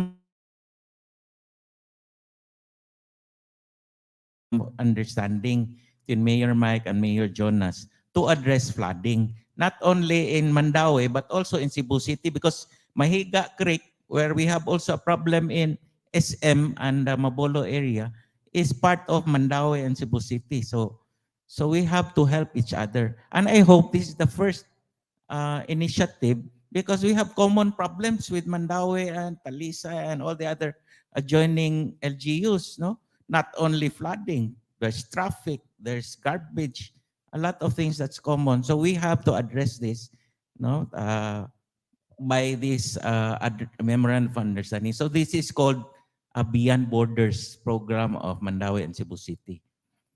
So those are the problems now. Flooding, these are flash flooding, and that is Secretary Simato actually taking down the wall of CPA. CPA did not want to take down that wall, but because of Secretary Simato, you were able to take down that wall and then bring down the heavy equipment to clear up the 𝐿ahug River. Kanang 𝐿ahug River, the mouth of 𝐿ahug River is under the CPA wharf, no? And then there's a ro-ro ramp there that closes out the mouth of the river. So they tried to clean up that area, and then I think it was also citation. It was also hardened, lisod kay pagkuha. So we have to use backhoes and heavy equipment to take all the stilt and the garbage out. And there are large trunks of trees stuck up there under the CPA wharf. So that's why it gets flooded. No, there's backflow. And then these rivers, like 𝐿ahug River, is connected to that creek sa North Reclamation Area. Because when the North Reclamation Area was reclaimed, there was a waterway, but it was very narrow. And they connected it to the 𝐿ahug River that flows out to the CPA wharf. So mga na niya ang parian pag yun. So under sa CPA. So many of our rivers are under the CPA wharf. That's why it's important for us to clean those areas. And that is the result. Ang gubat sa baha, they had three steps. No? First is cleaning. So they are cleaning everything. That's the result now. You see it's very clean. Then they have these biofences that traps all the floating debris. And then next is tagging. They tag all the structures along because there's a lot of encroachment there on the 3-meter easement. So after tagging, they clear up, but they cannot clear it up, the 3-meter easement, unless we have temporary housing. So that's the direction now. Transitional housing at the SRP. Steel structures, no, prefabricated for about 1,500 families, the initial plan. And then finally, I'll show you later on, 20-story housing buildings to be done by DSUD, no? Department of Human Settlements. So those are the plans of the city regarding gubat sa baha. Thank you. Daghang salamat, Architect Yumi. So regarding this question from Chelsea, she was asking regarding if the city can still can study the old waterways of Cebu City and build the drainage system according to the old basing from the old waterways of Cebu City to mitigate flooding. So that's her question. Is there a chance for the city government to build the drainage system along the old waterways of Cebu City? Well, in the upper portions, in the headwaters of these waterways, there's not much problem. We can do that. But in the lower portions with a lot of structures already, like for example, the one shown in the map there, Katunga na nga creek, it's covered already. You cannot restore the original creek. So what they are doing is that's why there's the 2-meter drainage to replace that particular creek. So it's there already, but we have to make use of what is existing. It has been there for years, no? So we have to clean up the existing drainage system. But what we can retrieve probably are, like for example, Parian Creek is still there, but you have to clean it up and then you have to widen it because the structures there are structures, no permanent structures over Parian Creek. The backhoe cannot go under those structures. We have a problem to desilt the Parian Creek. But at the mouth, it's easier because it's wider. But here, along Colon Street, naabot ko ng Parian Creek until, I think, Pelais. No? Pelais pa na, Legazpi. Okay, you can see it very narrow, probably about 1 meter na lang. And the depth is very shallow. So that's why it floods along Colon Street. So we have to clean it up. But how do you clean it up? The backhoe cannot go on. So ang among gibuhat, mano-mano. So we're sending people down there to excavate. But it takes long because it's hardened already. As Dr. John said, it probably took years for the siltation to be there, and then it was too hard to excavate. That's the problem. Dahil salamat, Architect Yumi. So, Chelsea, the answer is it's not possible here at the, at the low-lying areas. It's not possible to at the upland areas. Maybe it's still possible to adapt to the old waterways, but then there are already structures on top of the old waterways here in Cebu City, so it's not already possible. So maybe the reason for this is there was no urban planning in the past. so, so now we have this question from Vivares, but you would give your question later after this last question for Architect Yumi that we prepared for him. So this is now regarding the historic district of Cebu City in the context of preserving this historic district. How can road dieting, pedestrianization strategies be effectively implemented to enhance? No, not yet. That's not the question yet. That's the last question. The second from the last question is regarding how to manage urbanization and the need for housing while addressing easement relocation in Cebu City.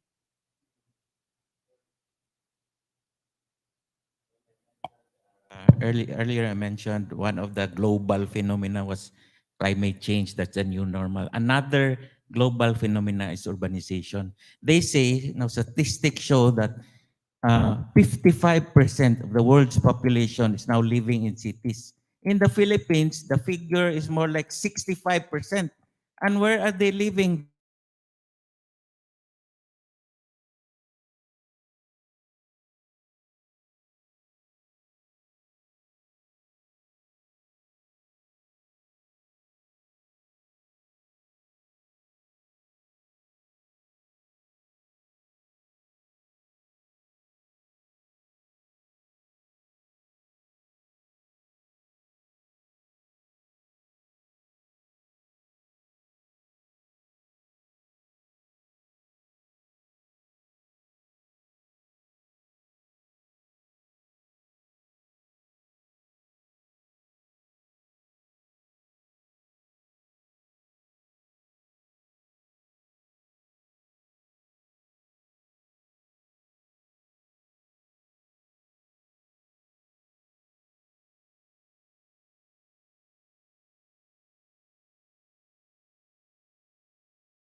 at ang naganap na flash flood. So she is responding to your presentation about how 𝗏𝗏 is addressing the flash flood.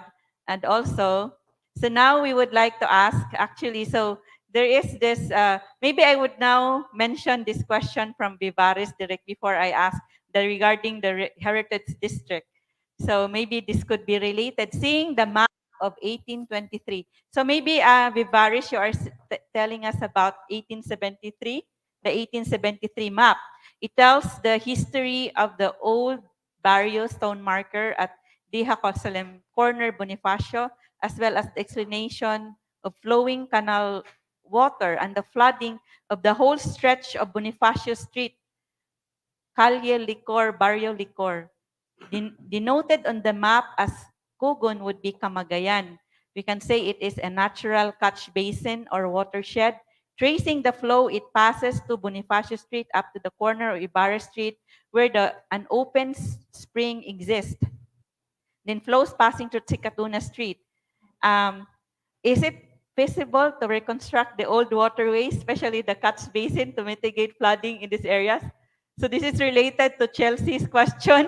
So now we would like to ask Architect Qiumi this last question for all our panelists, and we would now entertain questions. We will give you the reaction from our reactors. So we would like to ask Architect Qiumi regarding the historic district of Cebu City, regarding road dighting, pedestrianization strategies. Could these be implemented to enhance? How could this enhance both the cultural heritage and the quality of life for residents and visitors and tourists? Okay, thank you. Let me show you first this first slide, no, of the 3 districts that we are planning for the waterfront area of Cebu City. First of all, in the north, in the NRA, is the North Reclamation Area, is the creative district. Very important now for going towards creativity. No, we have a lot of creative entrepreneurs, and then we are trying to establish an innovation and technological hub in the SM area, no, together with Mandaue, because as Ayala is also across the Mahiga Creek, kanang gitwalk nila. So they're very interested to participate. Well, anyway, after that is the historic district, the second. And there's a new ordinance by the City Council to declare the historic district. But we need to give flesh to the ordinance. And then finally, we have the SRP, which is the new business district. The new city hall will be constructed there, together with the housing district that we are talking about, the 20-story housing buildings. Well, if you talk about the heritage district, it's very important because, you know, it's not only the physical thing, no, it's bringing people together. Cebuano society is very segregated. The rich is up there in the hills, and the poor is languishing here with all the floods and the pollution and all that in the lower areas. Okay, so, but if you make the historic district, you open up to pedestrians, then we try to bring together the Cebuano society, no? Because the streets are a real public space. No, these malls and these malls you see all around are quasi-public spaces. They are not the real space because the disadvantaged cannot even go inside these malls, no? But in the streets, it's all open, very inclusive. So we bring people together in our historic district. No? That's why we want to pedestrianize it. Street lighting means take out vehicular lanes because we are very car-centric. We should be people-centric, especially in the downtown area. Take out vehicular lanes, give it back to people so people can walk, and then put mass transit so we can have a model change, model shift. Kanang behavioral change very difficult. No, it takes us a long time. So this model shift to mass transit takes a long time, but we have to start somewhere. That's why we have the BRT, mass transit na hinay-hinay tag shift, no? Pero the more active mobility modes, sustainable mobility modes is walking and cycling. That's why we have to do that in the historic district. bike lanes, wide sidewalks. So but a lot of people say, anong kaan na tong vehicular lanes?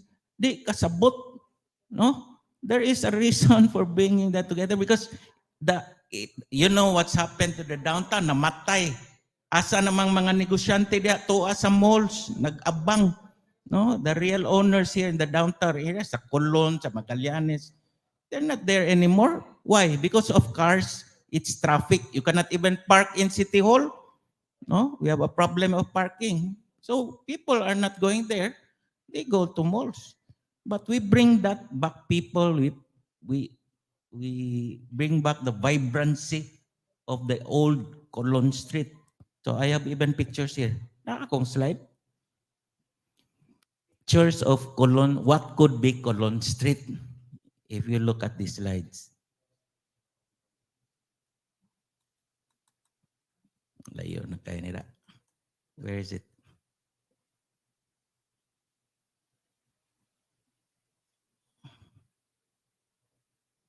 A picture.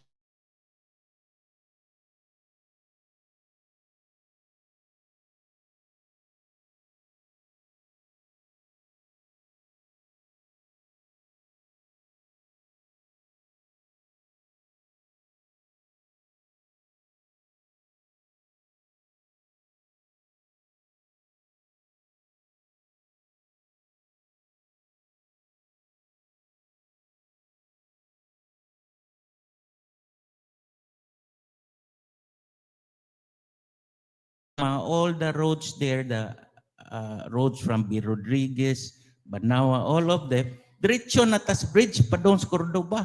Di na tamo ato dito layo kaya itong hapit na maabot sa Talisay, boundary. So, that under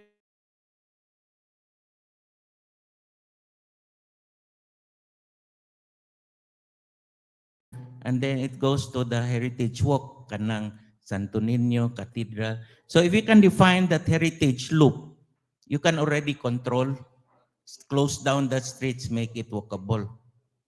Okay, so that's Colon Street. See the pictures there? Could be like that. So there are solar panels there, and then there is water catchment. There are digital street furnitures and all that. And that is Calle Magdalena. This is the first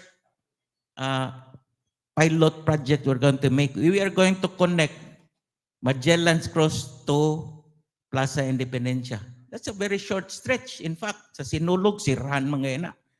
So we start with that. So it could be like this.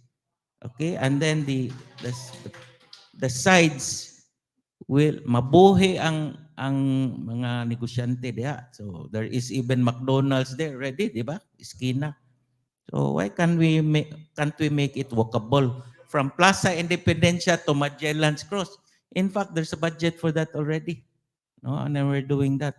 This one, proposed City Hall to Freedom Park. I told Mayor, why don't we widen the sidewalks sa City Hall, then connect it to Freedom Park? Okay, that's the eggshell dome. Anak sa Progreso, dool sa Carbon, that is a wide area there. Nindot kayo ng area. And then covered ang Progreso Street all the way to Freedom Park. So, bubalik ang commercial activity sa downtown area. Okay, wrap up. Okay, thank you.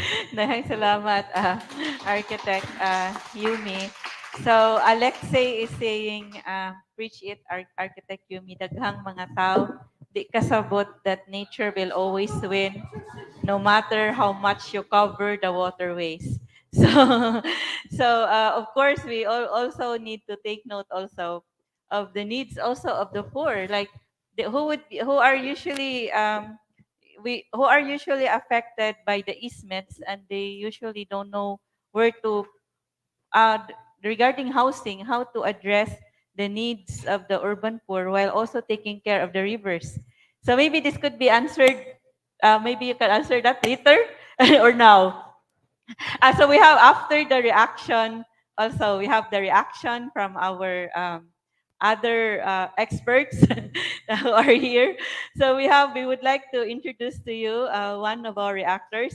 the one who suggested to us who should be the resource persons this afternoon.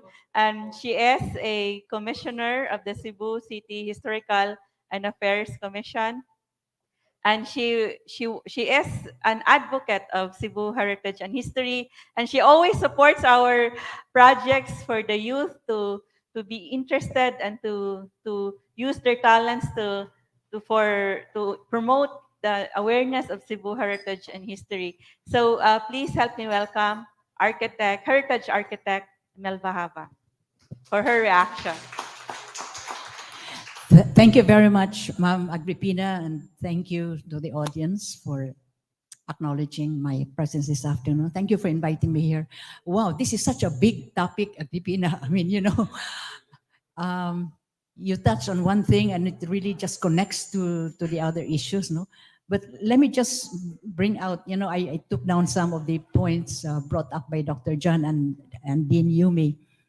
First of all, the suggestion of Miss Chelsea about the original waterways being also the drainage, the flow of floodwaters. I'm interested in that because I've visited also the area of Sikatuna, the old bridge there, connected to the Bonifacio Bridge.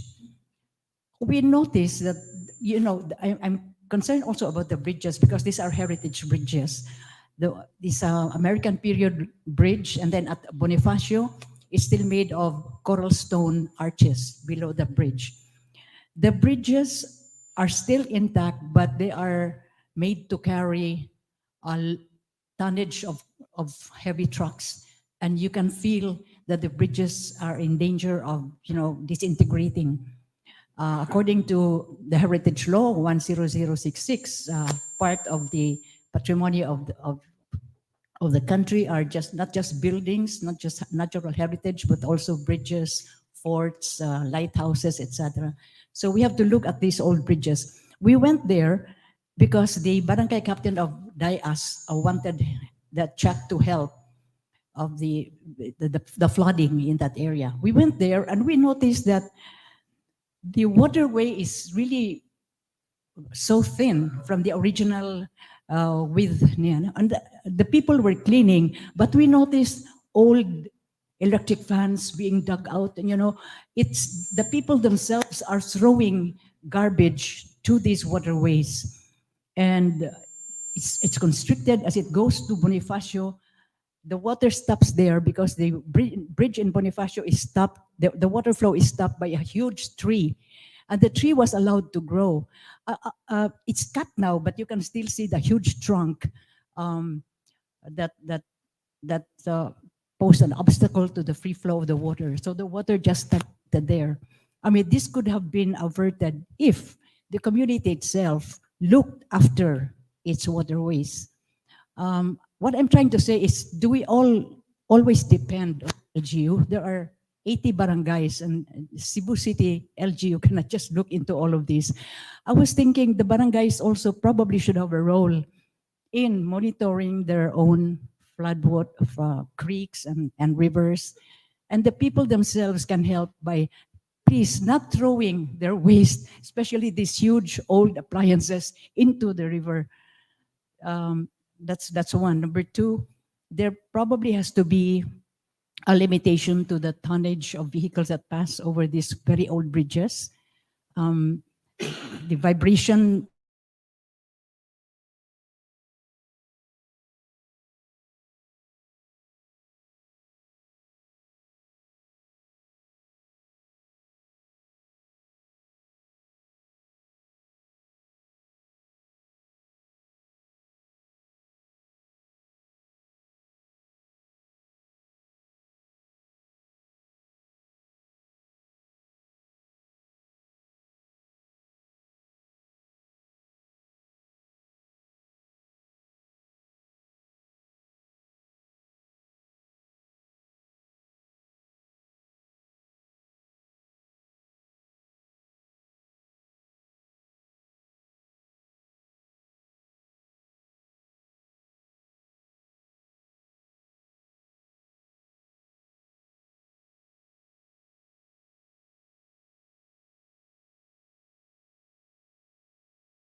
encroaching to please, this is, I can, Ormoc did it, Iloilo City also did it. They reclaimed back the easements and now people can walk and, you know, it's a very nice open space for children to play and bikers. I think Cebu can also do it with political will. Hopefully the encroachments also, you know, can be removed and people can be made to understand that, you know, this is public property. This is by law. Easements are supposed to be 3 meters on both sides of the riverbanks, diba? Maybe we did not have the ordinances yet before. I don't know if we can do one now that will retroact. No?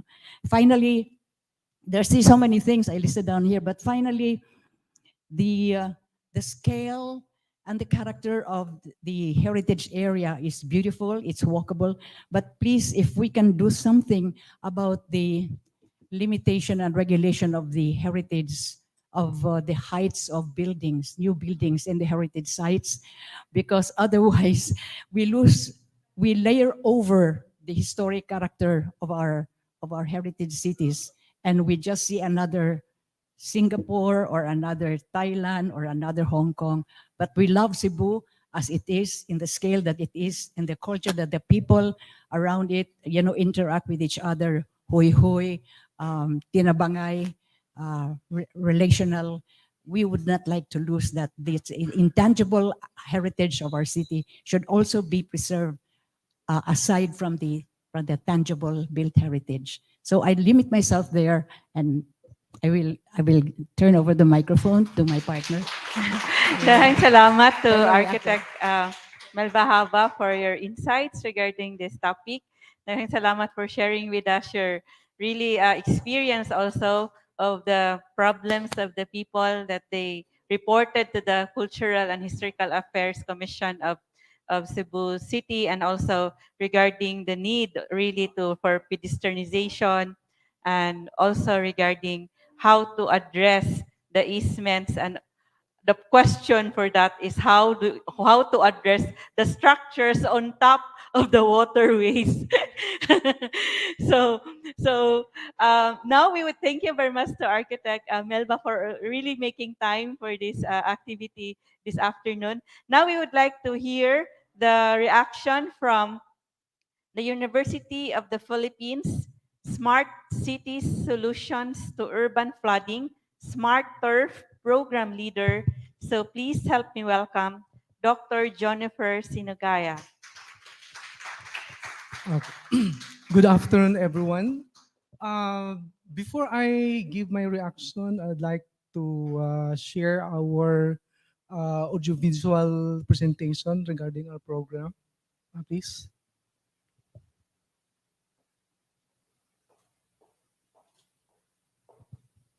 You may show Dr. 𝗏𝗏𝗏. While famous for its world-renowned tubig, another kind of tubig has been a perennial problem for Mandaue City, the tubig baha. Daling nabahaan ang pipila ka mga lupang lugar sa Mandaue City sa kalit nga pagbundak sa awan kaganang buntag. Anang report ni Flooding has always been a concern for Metro Cebu, especially for Mandaue City. The city is a water catchment where rainfall in its territory and surrounding mountains accumulate. Because of this, majority of its 600,000 population is exposed to the flooding hazard, either in their homes or on their commute. Flooding and repairs to the drainage system, which is often done manually, likewise cause traffic congestion in the city, which extends to the rest of Metro Cebu. In economic terms, 1.1 billion pesos is lost per day in Cebu due to traffic congestion. Hence, billions of pesos are washed away by flooding yearly, especially during the rainy season and during unplanned repairs to drainage structures. The formation of Smart Turf program sees the coming together of 3 of the region's top universities, namely the Cebu Institute of Technology University, the University of San Carlos, and the UP-Cebu as the program lead. This meaningful partnership not only showcases each of the institution's capabilities, but also their commitment to bring science and technology closer to the people. But ASA, ASTI, and DPWH are also being tapped as collaborators. The city of Mandaue wants to solve the flooding problem ASAP through this collaboration. Science-based governance has taken root in Mandaue not only because of the openness of its leaders, but also because of the success of previous DOST-funded initiatives, such as 𝗏𝗏𝗏 1 flood hazard mapping, and the recently concluded Fire Check project. The 𝗏𝗏𝗏 1 project, which Okay, so once again, good afternoon, everyone. And I'm thankful for this opportunity where I can share to you our latest program as far as UP-Cebu is concerned. And this project is actually funded by the Department of Science and Technology. I was given only 5 minutes, I suppose. So anyway, I'd like to thank the speakers, Dr. Jan, for a very informative presentation. I did not know that we have such old map, dates back to 1873. And yeah, and he also talked about the flooding that happened in the earliest period, no, during the Spanish time. That probably, of course, that changes the land feature of Cebu City. But I think not only Cebu City, but the whole of Metro Cebu now. No, I also thank Architect Yumi for the very informative presentation as far as the latest programs of Cebu City. Okay. Yeah, I agree with the Architect Yumi that it is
system and check the condition of our drainage system. And the third project is a sensor system where we can install this in poste, and so it functions like an early warning system. Okay, so well, the gist of the program is that since we have already these maps, flood hazard maps, whenever there is a rain, then that our sensor system will give feedback to the command center in Mandaue, or you can also do that in mobile like cell phones. They can also be seen in or received in cell phones as text messages. or we can also embed this in some like in ways where the people can be warned that that area is flooded already and it's not already passable. So that's the idea of this program, actually. Now, what we develop as far as the core flood is we incorporate the condition of the drainage system. So if the drainage system is flooded or rather is clogged, then more likely that the flood will be enhanced, and so we need to have that robot that will crawl inside the drainage and check, and that can be inputted to our system, and with that maybe some engineering interventions can now proceed as to we know already the condition of our drainage system. Now, as far as our project now in Mandaue, we have already done the mapping of all the drainage system in Mandaue. And of course, we hope that this project can be rolled out here in Cebu City. And although Cebu City has already their initiative as far as the 𝗏𝗏𝗏 program, but hopefully we can connect with Cebu City and roll out this project as well. Okay? So I think that's all that I can share, and I'm happy that this program is now about to be completed, and we can share this or we can roll this out to other LGUs or cities in the whole country. Thank you so much. Daghang salamat to Dr. Jonifer for sharing with us this very wonderful project of addressing really mapping of the flooded areas, the drainage system of a city like Mandaue City. So, and of course, looking forward to having this also in the other cities in Metro Cebu. So, it's still the mapping part. So, and then addressing it, and it still takes, is there a phase-by-phase planning for that? Yeah, for now, we already produced the hazard maps, no? And even we determined already the flood depth based on the number of year returns, like for example, 5, 15, 25, 50, or 100. So this pertains to the intensity of the rainfall. So we have already the maps produced, and hopefully the city can do something about it.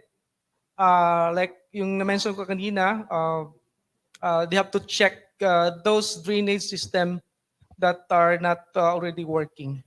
Daghang salamat, Dr. Jonifer. So, of course, I have many questions, but I would like to give the floor to our audience. So we have here Dr.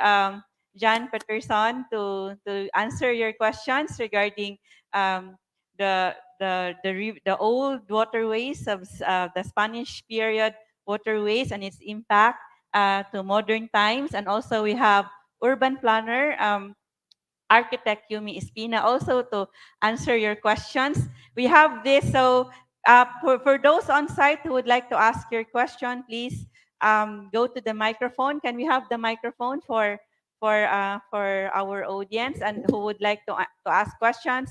And also, we would also like to have, you to give your name if you're connected to an organization, and to whom do you ask your question. So you are limited to 1 minute or 1 minute for your question. And I don't know if we would have a follow-up question, only one, no follow-up question. So before that, please prepare him. So we have this question from DepEd Taguig City and Pateros, Supervisor for the 𝗵𝘃𝗀. Can markers be installed in places where waterways used to be seen to remind people of what was Cebu's landscape then? Dako ang trabaho sa Cebu Historical Affairs? Or is this the work of the Cebu City Planning Office or of the Cebu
already part of the interpretation of the area. Yes. Yes, thank you very much, Dr. John. So it's still possible to put markers because, of course, the archaeologists would know where to find them. And if you want to look for what is lost, you call the archaeologist. So we have Dr. John. Whom are you gonna call? So we have the archaeologist to call to look for these lost waterways. So now we have our on-site. We have the microphone for our. So we have. So please introduce your name and also your organization, and then to whom do you ask your question? Mabuhay. I'm Dodong Milan from Frontliners, Lecturers, Academ Guides Guild. And I would like to thank Dr. John for your enlightenment about our water topics. And then also to Architect Qimin, thank you for your inspirational talk about Cebu. And I would like to address my question to my beloved Architect Melba. I'd like to take this opportunity because you're here since I'm a tour guide. It's regarding the heritage houses in Cebu, regarding Yap San Diego Ancestral House, and of course our Jesuits famous Jesuits house, which is the oldest architect. Thank you. So thank you very much, Dodds Milan. So it's not related to our topic, but maybe if Architect Melba, you have the camera. If Architect Melba can answer that or may answer that, or do you want to answer that, which is the older house, the Yap San Diego or the Jesuit house? It's not related to the topic, but then. Yeah, it's you're very naughty, yeah. It's like this. In terms of actual dates, 1730, Jesuit house is said to be the oldest. But in terms of claims of the owner, Mr. Val San Diego always says that his house is older than that of the Jesuit. I'm not to judge which one is correct. I will just leave it at that.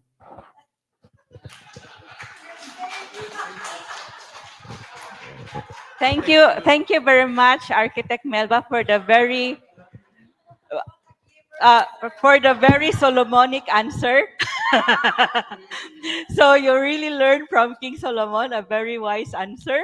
Thank you very much for sharing with us your wisdom. So, of course, it's a concern of Dodds and of course the tour guides because it is one of the things that they would tell the tourists when they would tour the people, the tourists around these houses, these old houses. So now we have, do we have another question from the, I didn't see a question anymore from online. Maybe natagam na sila sa atong sige kaputol. Or naana tay audio? Kaya they were saying wala tay audio ganina. Naana karon. So we already have audio. So do we still have, we have questions from, of course, we have students from CIT University.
flood mitigation. It seems to me that the city legal office is going to stop the contract for flood mitigation, which was awarded to Oreta contractor. What is the status of the program now? I'm not very aware, but the last time I heard is that the contractor was called by the Sangguniang, the city council, to explain why they were not able to perform. But I don't know what happened during that meeting. I think it was held last Wednesday or Thursday only, but I'm not aware of what happened. But I know that there are moves to rescind the contract because there has not been any movement since the time they were awarded, they were given the mobilization. So that's the direction that the city is going. But the SP is now trying to investigate why. Okay, it's a 1.3 billion contract, and 200 million has already been awarded for the plans. Yes. And it seems to me the city legal officer wants to rescind the contract. Yes. Okay, right. so it's still under negotiation. Yes. Yeah. Yes. If I may, ma'am, I'd like to address a question. Ma'am, kadyot lang kayo, ma'am, ha? One last question to Dr. John. Because it was mentioned that, according to Ms. Agrippina, the river that passed through Colon, because, the old Cebuanos used to I'm sorry, consider our streams and water and other natural features as sacred and holy. So I think that Parian Creek was one of those that were really considered, that were reverenced. But it probably was also used as a commercial waterway that passed through Colon, as mentioned by Ms. Agrippina. So in your diggings, Dr. John, did you notice any artifact that tells of any trade or business items that may have been, available at the time during when that waterway was still navigable? Just the fishing things I was just the mentioning fishing, before, but not any other potential use, except that for the kinds of things that are everywhere, like pottery, Ming, imported Chinese pottery and so forth. But those are traded other ways, not necessarily just in the waterways.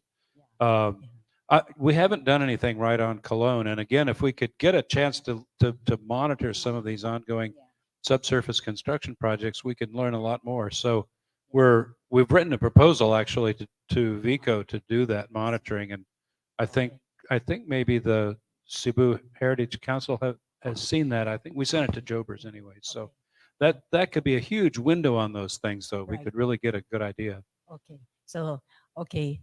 Thank you very much. I just want to point out that the waterway that still exists all the way to Bonifacio Street, I think that a marker can be placed there because it's still existing. And if we can help by dredging, whatever is still available, that can be a very nice example of a marker placed there, because it was one of the waterways that really played a part in our early trade.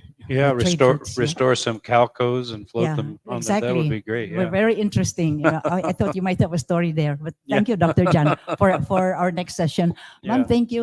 Daghang salamat to Architect Melba and also to Architect Yumi and Dr. John for those enlightening us about those topics. Like we know about that flood mitigation project that is still being there is still being a discussion about that, or we don't know. We don't know. Actually, I don't know about that. So thank you very much for bringing it up. And also the question for Dr. John regarding the esteros of Colon, if there are diggings regarding that. So now we have our on-site, in-person audience who would like to give her question. Yeah, good afternoon. I'm Rose from UP. So, this question is for Dr. John.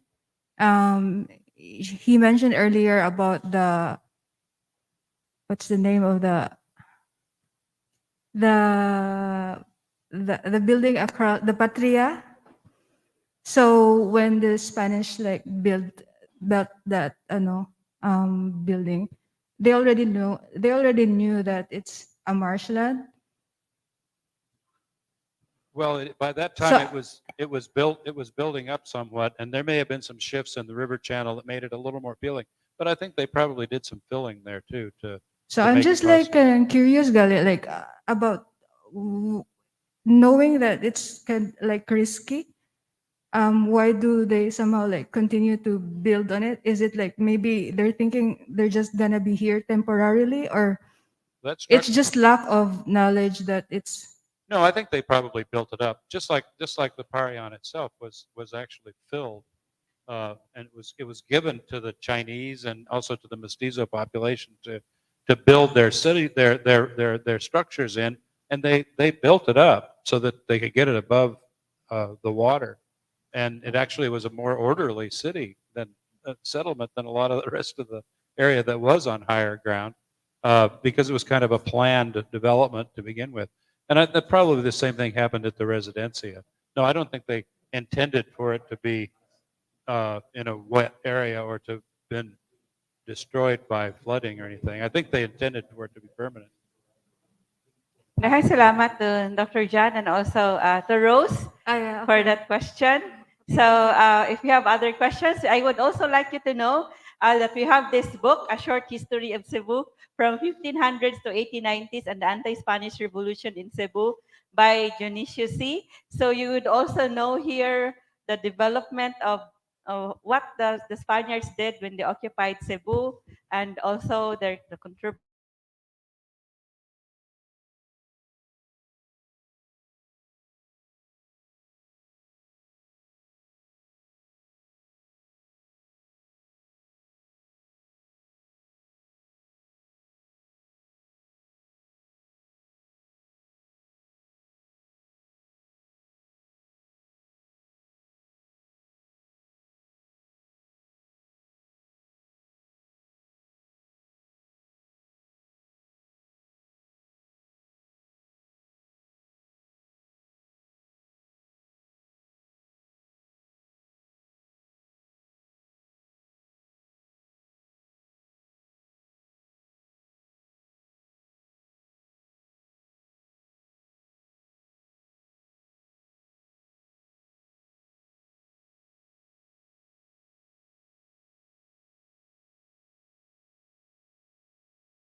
In 73 stated manggod nga when you have a Spanish settlement anywhere, the first thing you should build is near the shore, and then build a church complex, the plaza, and then the convento and the audiencia, and it has to be on the shore so that incoming ships can immediately see the beauty and the magnitude and the scale of Spanish existence. Mo tingali nga they chose to build there despite the fact that it was very near the shore, marshland. And they had the technology to do it because they build with stone. Dili naman yun katong bamboo or wood lang, which get rotten right away. Mo tingali, I just wanted to react to why you felt nga nung marshland nilang gipili because of the loss of the Indies, I think. Sige, thank you. Thank you very much, Architect Malva. Does it mean that the Spaniards were the first to do reclamation projects here in Cebu City? Please give the microphone. I think the igamay, ma'am, in the area behind City Hall, for example, 𝗏𝗏𝗃 building, if you walk in that area, you can still see the bollards. That was the boundary of the land-sea interface before. But you can see the distance that the City Hall is now. You can imagine that was reclaimed because the bollards were the ones that are where the boats anchor, no? They throw their ropes to anchor. That was the edge. But we have gone beyond that. So probably there was reclamation already going on. I mean, you know. Yes. So of course, we have Dr. John who wants to say something. May we have Dr. John? And yes. Well, just one more thing, and that is that it's not fair to characterize it as a marsh. It was an intermittent wetland, I think. It wasn't necessarily, because we don't find marsh sediments, we find sandy sediments, suggesting that it was overbank flooding, not a desirable place to build a house if you don't want your feet wet. But it's dry some of the time, right? So it's not just like building it in a deep, soggy marsh. Yes. So, yeah. I'm just gonna react. Sorry, I'm just gonna react, Managod, because I'm please, trying. the camera, please. Okay. Yes. Sige, Rose. I'm just trying to find Magod. The last question, Nani? No, I'm just going to react also because I'm trying to know how the mindset of Cebuanos banga. We're kind of like detached gali to about the river, the structure of nature and how it affects us. So I was like, maybe it came from the Spanish banga. Gigbuhat bitaw mga Castilla. So it's probably just okay to build our houses on the creek of Parian. So I'm trying to find out nga, like, why are we not so kanagaling highly aware of kanagaling how the river or the nature's kanagaling built up will affect us. So more that's why I'm trying to ask nga, was it the Spaniards' fault? I'm not trying to say it's the Spaniards' fault, but like, so there is another. So may we have the camera, please? Ma'am, on the contrary, before the Spaniards came, centuries before, the Cebuanos were known to be animistic. They thought everything was sacred. The trees, the rocks, even when you pass through mountainous di ba yung gatabi? Because we know that there are spirits living there, and you respect the spirit and the spirit of the tree, and then they built near the streams and the rivers because of course they need the water and other resources, marine resources. On the contrary, it was the Spaniards that introduced the grid planning. You know, you stay here. Indios should be in San Nicolas. We stay here in the settlement. There was already stratification, but before that, land was free. Whenever somebody wanted to from another place wanted to settle in a place, the Visayans would say, "Oh, you take that. Nobody's using that. You can plant there." There were no titles, nothing. Land was open, and that's according to historian Alcina, who wrote it. The Visayans did not put any boundaries. The land was open for people, especially those who need them, even if they come from other places. It was the arrival of the colonizers that introduced the grid system. You stay there, this is for us, this is for you. Stratification. Salamat to Architect 𝗏𝗏 for the sharing of a historical lesson. Of course, they divided the port area into Pueblo.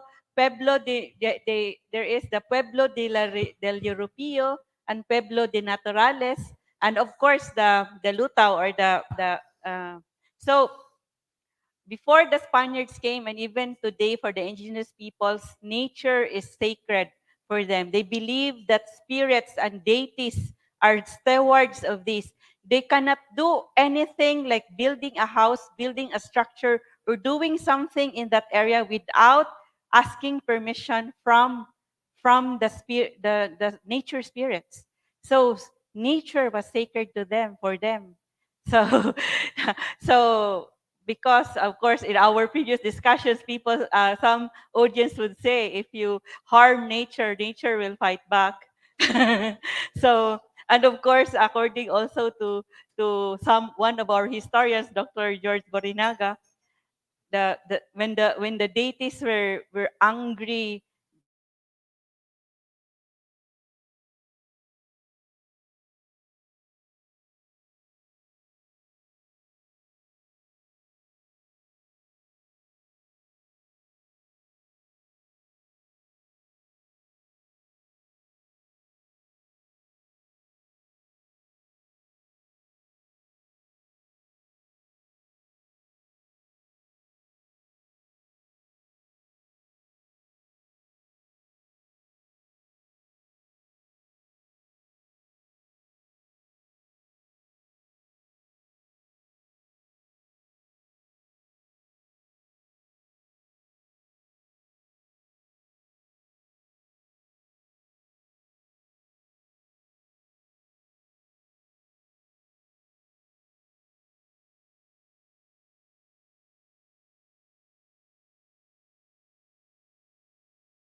waterway that is still, you can still see today. Is that easier? Katulang first. Katulang first. So raise your hand and go to the microphone. The question, either of these questions na lang, that's already, you can answer the question of a waterway that is gone or lost, or the waterway that is in the Spanish period but is still here. Kisa man, so ikaw na yun. So sige, please go to the microphone. Duha ka cake. Usara. Okay, I'm Dodong Milan again from Flag. My answer to the question, the kanamitaw na lost na ang river, mo kanag sa Tinago River. Is it a river or a marsh? Marsh. So it's river, correct? Yes, in Tinago, in. Okay na lang? Tinago is correct, according to our panel of judges. Thank you, Doc. So it's congratulations, you get a bahalag saging basta labing, cake and smoothie. So the term was used is marsh. So is a marsh is different from a river? May we have Dr. John?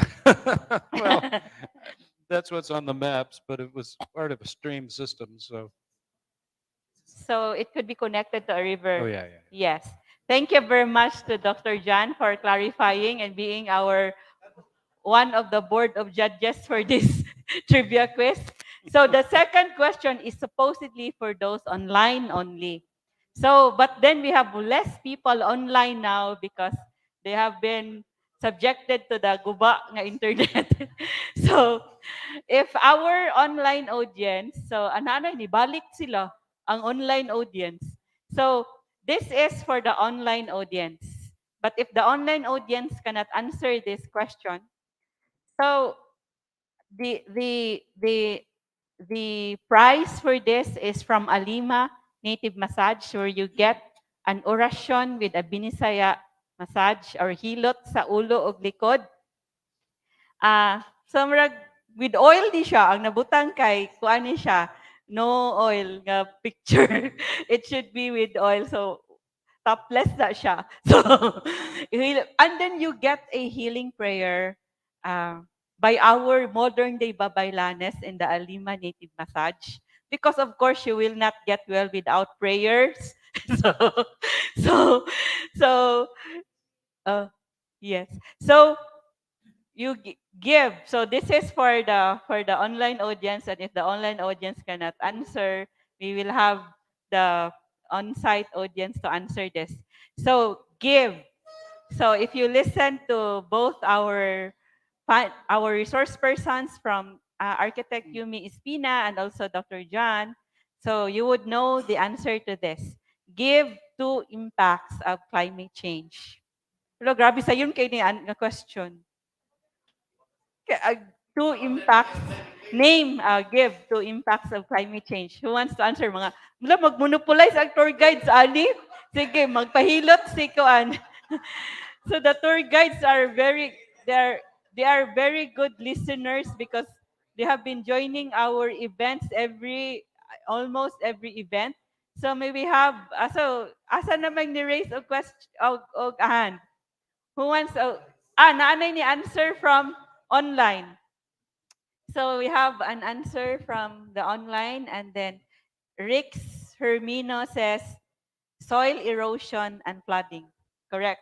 Very Congratulations to Rix Hermino for knowing about the environmental hazards, the effect of climate change.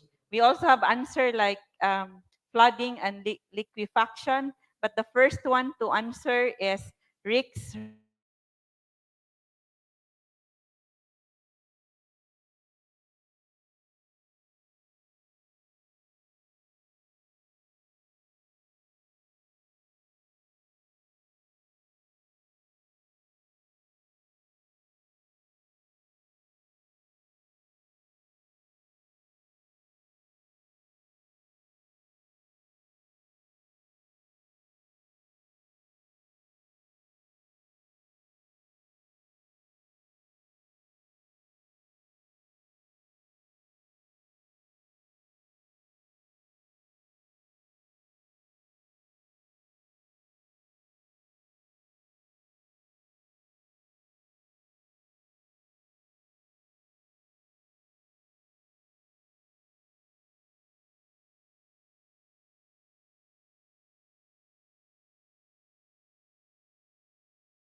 picture of the kawa ba? Di na ganahan ang tour guide ali kay di na sila ganahan. Kumana sila sige sila kawa. So so so we have this question, a very easy question. The last but not the last and the final question for this event. Give the year of this very famous map that shows the waterways of Spanish time Cebu. So what year is this map that I'm showing to you right now? Identify the year of a map that shows the waterways of Spanish time Cebu. So there are actually other maps, but you can also say those. I think Dr. Jan also mentioned other years maps with these years, but you can give any year, and we will ask Dr. Jan to evaluate if your answer is correct. So, Hint, it says it right on the map. so unfortunately, the one online at the comment section is not the correct answer. The answer given is 1875. Try again. So do you have an access to internet, or you want to answer 1880? Ink gihapon Ferdy, it's hapit na. Is 1875 is actually hapit na sad, but not quite. Kanang na slide ra tungod sa flooding na slide. Ay, apil ang reactor og answer. so kinsay ni answer? Ala, di Hall of Famer sa Rodora? Sige na ni kawa si nakatubag na ka last time. Wa pa ka try. So congratulations to Rodora Reyes of the tour guides in Cebu, one of the tour guides in Cebu. You win a Kawa therapeutic bath for your answer that this map is an 1873 map showing the waterways of Spanish time Cebu. So, and some are already lost.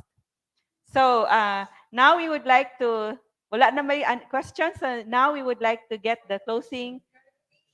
Oh, so there is one more. Last na lang. So, may we have the camera and also the microphone for Ellen, one of our very active tour guides in Cebu, and also always who always joins our events here. Sige.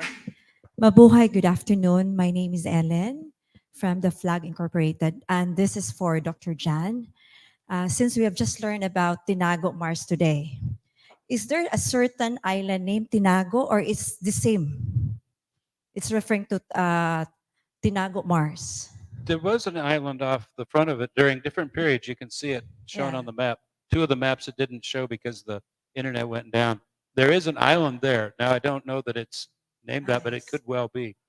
The marsh is behind it. It's because so the Mars is behind. Yeah, well, depending on periods when the sea was perhaps higher, or perhaps the channel was changed. But there does appear that depiction on one of the maps. Okay, so it's clear for the tour guides now for our commentaries then. Sure. So thank you so much. So daghang salamat Dr. Jan for answering the question. There is also a barangay named Tinago. Yeah.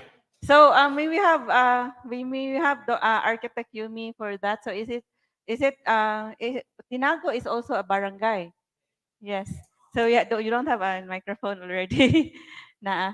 So Tinago is a barangay. Is still there is no marsh already in Tinago. Yeah, I don't think there's a marsh there now. There's a creek in that area.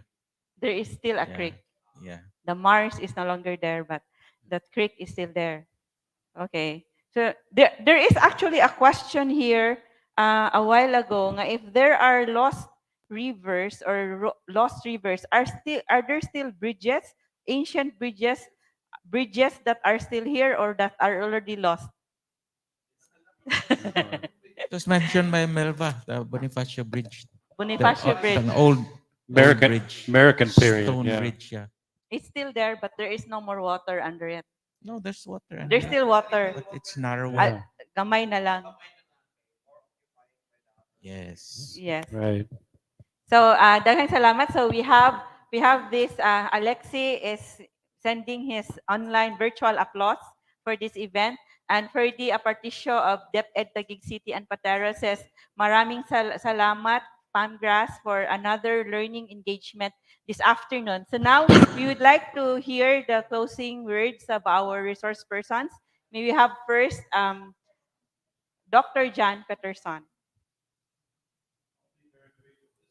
This has been a really good eye-opening session, I think, on the waterways, because it points to the fact that we can restore these things to conditions that are averse to flooding and that actually can help preserve the landscape. But one of the phrases that came up here was political will. You know, we have the tools, we have the concepts, we have the technologies, we have the funding.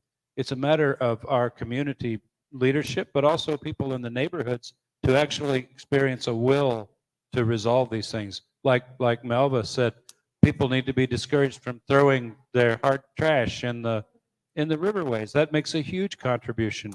But if there's trash there now, it just seems normal to people. We need to make that abnormal. We need to make sure that people have a sense of preservation. And then we can also solve some of the bigger problems, the engineering problems, maybe higher in the landscape, higher in the watershed. But we really need to focus on it. And it needs to get more attention in the political realm, as well as in the behavior of everyday people. The tour guides themselves can make a great contribution by showing people the difference between how to live within their neighborhoods and so forth. So it'll take all of us, and it'll take a lot of will, political will. So I thank you very much for this session. Salamat, Dr. Jan Peterson, for sharing your time, your knowledge, your expertise, and of course, the very wonderful stories about our past. So now we would like to get also the words from urban planner, architect, civil engineer, all in one, all in one, environmental planner, urban planner, architect Joseph Michael Espina. Okay, I'd like to thank 𝗏𝗏 for inviting me here. There was much learning experiences there. Now I see the importance of archaeological research from Dr. John. And I think you should be there when we excavate the silt from 𝗏𝗏 Creek. Because, just 2 weeks ago, they were able to excavate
to voice out these things. And I was also glad that Dr. Jennifer mentioned about the academe. No, I've been in the academe for several years, and I know how important the inputs of research from the academe. So we are open to tripartite partnerships from government, the academe, and industry. So it's very important to come together. Actually, that's what the directions of the mayor is. Everybody is welcome to participate in the running of the city. We have problems with flooding because of garbage. And why can't we solve the garbage? Because people are just throwing trash to the rivers. We set up these biofences one day, and the next day it's full of garbage. So we have to educate from the young, probably information education campaign to the schools, DepEd, CHED, and all that. Even the parents have to be educated, no? Because they just throw the garbage, plastic, and all that. on our waterways. So that's very important to address these things. So once again, I'd like to thank PAMGRAS for this invitation, and I'm open to discussions like this. Thank you. Daghang salamat for to Architect Yumi for sharing his time and also his expertise and also the plans for Cebu.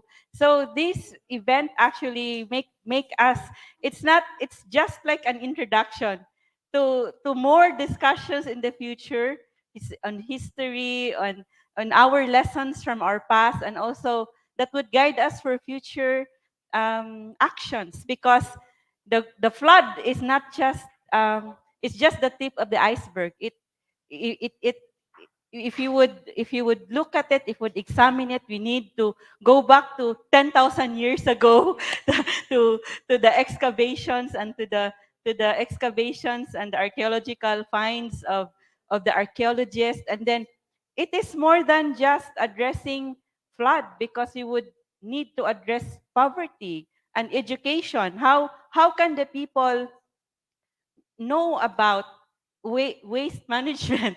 How can the young children know about it? So there is a big factor by the educational system, also the families in communities, and the housing, because the people wouldn't want to go to be east from where they are located right now, because they have no other house or they have no other home. So how can these be addressed? So so we would go back to what happened to our people since pre-colonial times until the colonial period, how the people became poor, and so what happened when we fought against the colonizers, and we get inspired that when they were able to free us from Spanish colonial rule, they were able to fight the American and Japanese colonizers.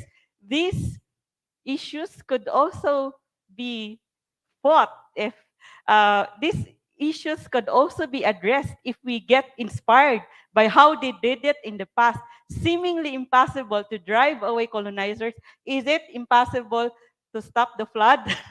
So it could be possible if we trace our past, we learn from our heroes, and of course, not forgetting that our heroes fought especially for those who have nothing and who were oppressed and who